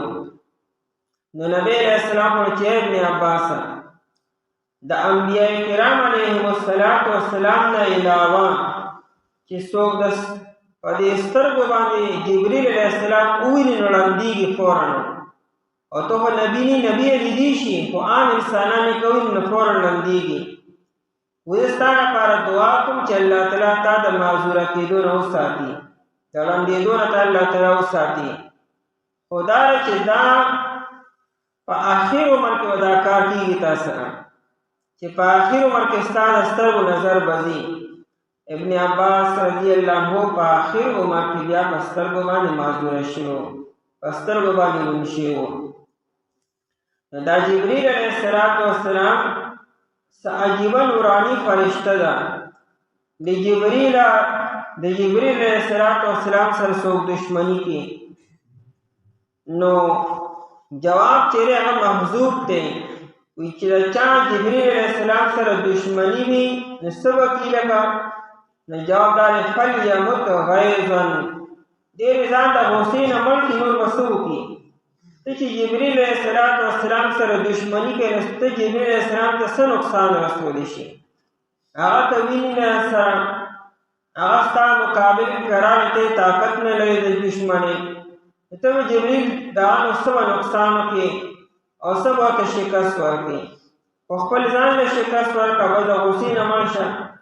فإنه نزله، پس بېشکه دا جبرئیل علیہ السلام چې دی نزله نازل کړی دی قرآن لره علی قلبک په زړه ستا باندې. جبرئیل علیہ السلام څه معمولي فرشته نه ده، دا خو اهم ذمہ داري ورته حواله ده. د قرآن کریم ورته کې کتاب دا راوړي، نو دا څه معمولي فرشته ده؟ بل په جبريل عليه السلام باندې اعتراض کول دا خدای الله تعالی په انتخاب باندې اعتراض کول دي دا دا انتخاب الله تعالی کړی دی بل دا چې جبريل عليه السلام عذاب د خپل طرف نه وروړي سو هغه عذابونه دنیا ته وروړي یا چاله فتح چاله شکست ورکړي د خپل طرف نه کی هغه د الله تعالی په حکم سره راځي هغه د خپل ځان نه یو کار نشي کولی وما نتنزل الا بامر ربك جبريل عليه السلام فرمایله چې موږ د خپل طرف نه بغیر اجازه نه کته نشي راتلی لا يعصون الله ما امرهم ويفعلون ما يؤمرون د فرشتو خدا کار دی دا شان دی چای نافرمانی نه کی چې الله تعالی ته حکم کوي نو عمل کوي نافرمانی نه کی لټیږي نه تاخير نه کی او د حکم پابند فرشتي وي د جبريل عليه السلام سره دشمنی سمانا لري چې د الله تعالی حکم وشي خو خود عمل کی پای باندې فإنه نزله پس بیشک دی جبريل عليه السلام نازل کړل دی قرآن لرا علا قلبک فضلستا باندې علا قلبک وی مونږه تاسو چې یو کلام زده کو یا یو کتاب زده کو یا یو خبر زده کو ناول یې په سترګو باندې وینو او په وګونو باندې وورو د دې په ذریعه سره هغه موږ زړه ته کوز شي او ذهن تراشي علم الفاظ وینو یا الفاظ ته ګورو او د هغې معنا او مفهوم زموږ ذهن ته کوزېږي نو موږ ځان پای باندې پوه کړو نبی علیہ السلام ته به چې وحی راتله نه اول به دا وحی د نبی علیہ السلام په زړه کې راغله جبريل علیہ السلام به دا وحی د نبی علیہ السلام په زړه کې واچوله او د زړه نه بعد د هغې چې کوم الفاظ به د دغه وحی هغه الفاظو به وله په دې ذهن کې واچولو یعنې هغه خیال د الفاظو به په ذهن کې راغی د دې وجې نه کومه خبره چې براه راست په زړه کې به راغله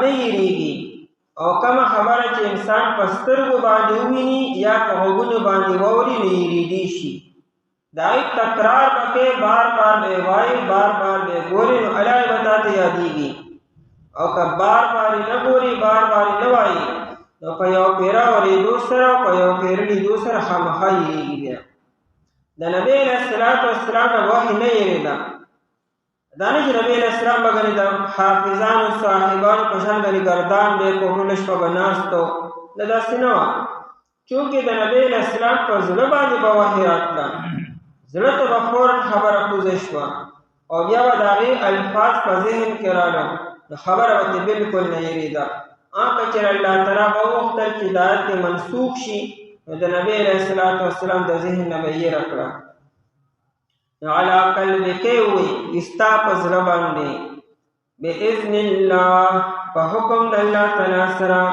باذن الله وی جبريل علیه السلام قرآن د خپل طرف نه نه وروړي او د ځان یو کارونه کې د الله په حکم سره کوي نو دا خو د جبريل علیه السلام مدح شوه تعریف شو اطاعت دی چې هغه دومره د الله تعالی د حکم پابند ده چې ورته وي په چا باندې عذاب په هغې باندې عذاب راوړي چې ورته وي پلانکي له شکست نه شکست ورکړي پلانکي له فتح نه فتح ورکړي هغه د خپل ځان نه څه نه کړي اعتراض خو باید یې پکارو چې الله تعالی حکم یو شانتي او جبريل علیه السلام بل شانتي وکړي چې جبريل علیه السلام پکې خپل پردي وکړي نو بیا څه اعتراض پکارو نه خو د حکم پابند ده دې کې اعتراض څه معنا مصدقا لما تصدیق کوونکی دی د هغه کتابونو بین یدیه چې وړاندې ردي نه دي بل دا چې دې کتاب کې اخر غلطي څه ده قرآن کریم کې جبريل علیه السلام پکې څه رد بدل کړی دی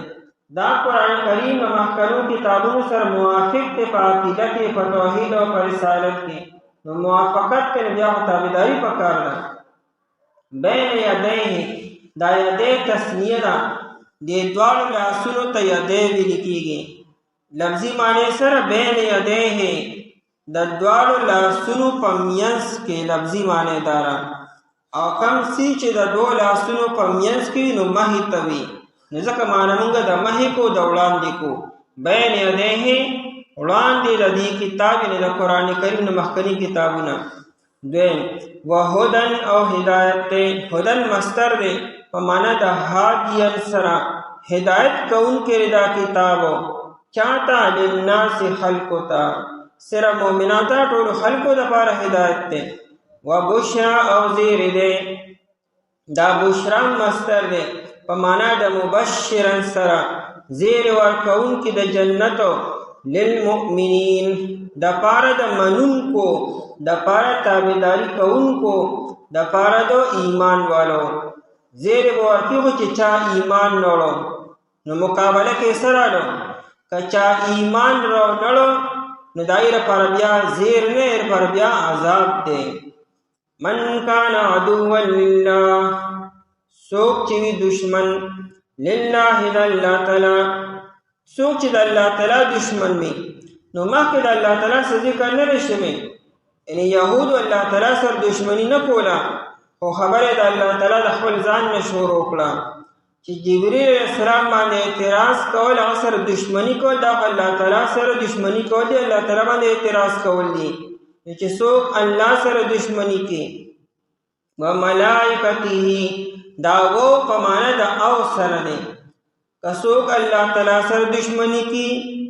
یا دا فرشتو سره دشمنی کوي ورسوله یا دا پیغمبرانو سره دشمنی کوي وجبريل او یا جبريل علیہ السلام سره دشمنی کوي و میکائیل یا میکائیل علیہ السلام سره و خود جمعوالی د پر راضی دلته کې دا و په معنا د او سره دی کدی پینځو والو سره څوک دشمنی وکي یا په دې پینځو والو کې یو سره وکي دا ټول خبره دا کفر دی او د الله تعالی سره دشمنی ده او ملائکته دا فرشتو سره او ملائکه ټول فرشتو ته وي کواړي وي او غټي وي کدا اسمان نه بروي او کدا اسمان نه ښکته دي ورسوله او دا پیغمبرانو سره اریو پیغمبر سره چې چا دشمنی وکړه نام پیغمبر چې دی و جبريل او میکائیل دا عطف دا خاص ته په عام باندې دا جبريل او میکائیل دا ډول ملائکته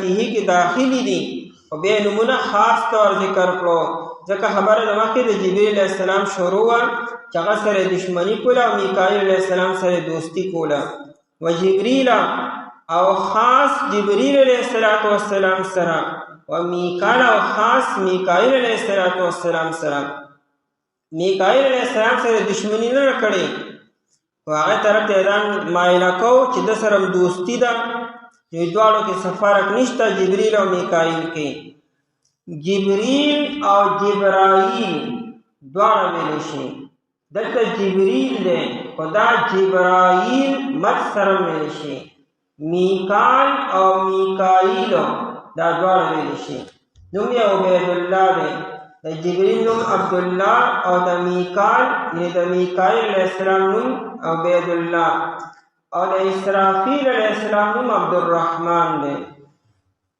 فإن الله پس بیشک اللہ تعالی عدو للکافرین دشمن دے د پاره د کافرانو څوک چې دې سره دشمنی ساتي هغه کافر دی او د کافر دشمن الله تعالی دی عدو دشمن دی للکافرین د پاره د انکار کوونکو او د پاره د کافرانو و نبی علیہ السلام سوک چې دشمن د جبرئیل علیہ السلام پس بیشک دا نازل کړی دی قرآن لره په زړه ستا باندې په حکم د الله تعالی سره په داسې حال کې چې تصدیق کوونکی د هغه څه چې وړاندې له دینه دي او هدایت کوونکی او زیر ورکوونکی لپاره د مؤمنانو څوک چې دشمن د الله تعالی او د هغه فرشتو او د هغه پیغمبرانو او د جبرئیل علیہ السلام او د میکائیل علیہ السلام پس بیشک الله تعالی چې دی دشمن دی لپاره د کافرانو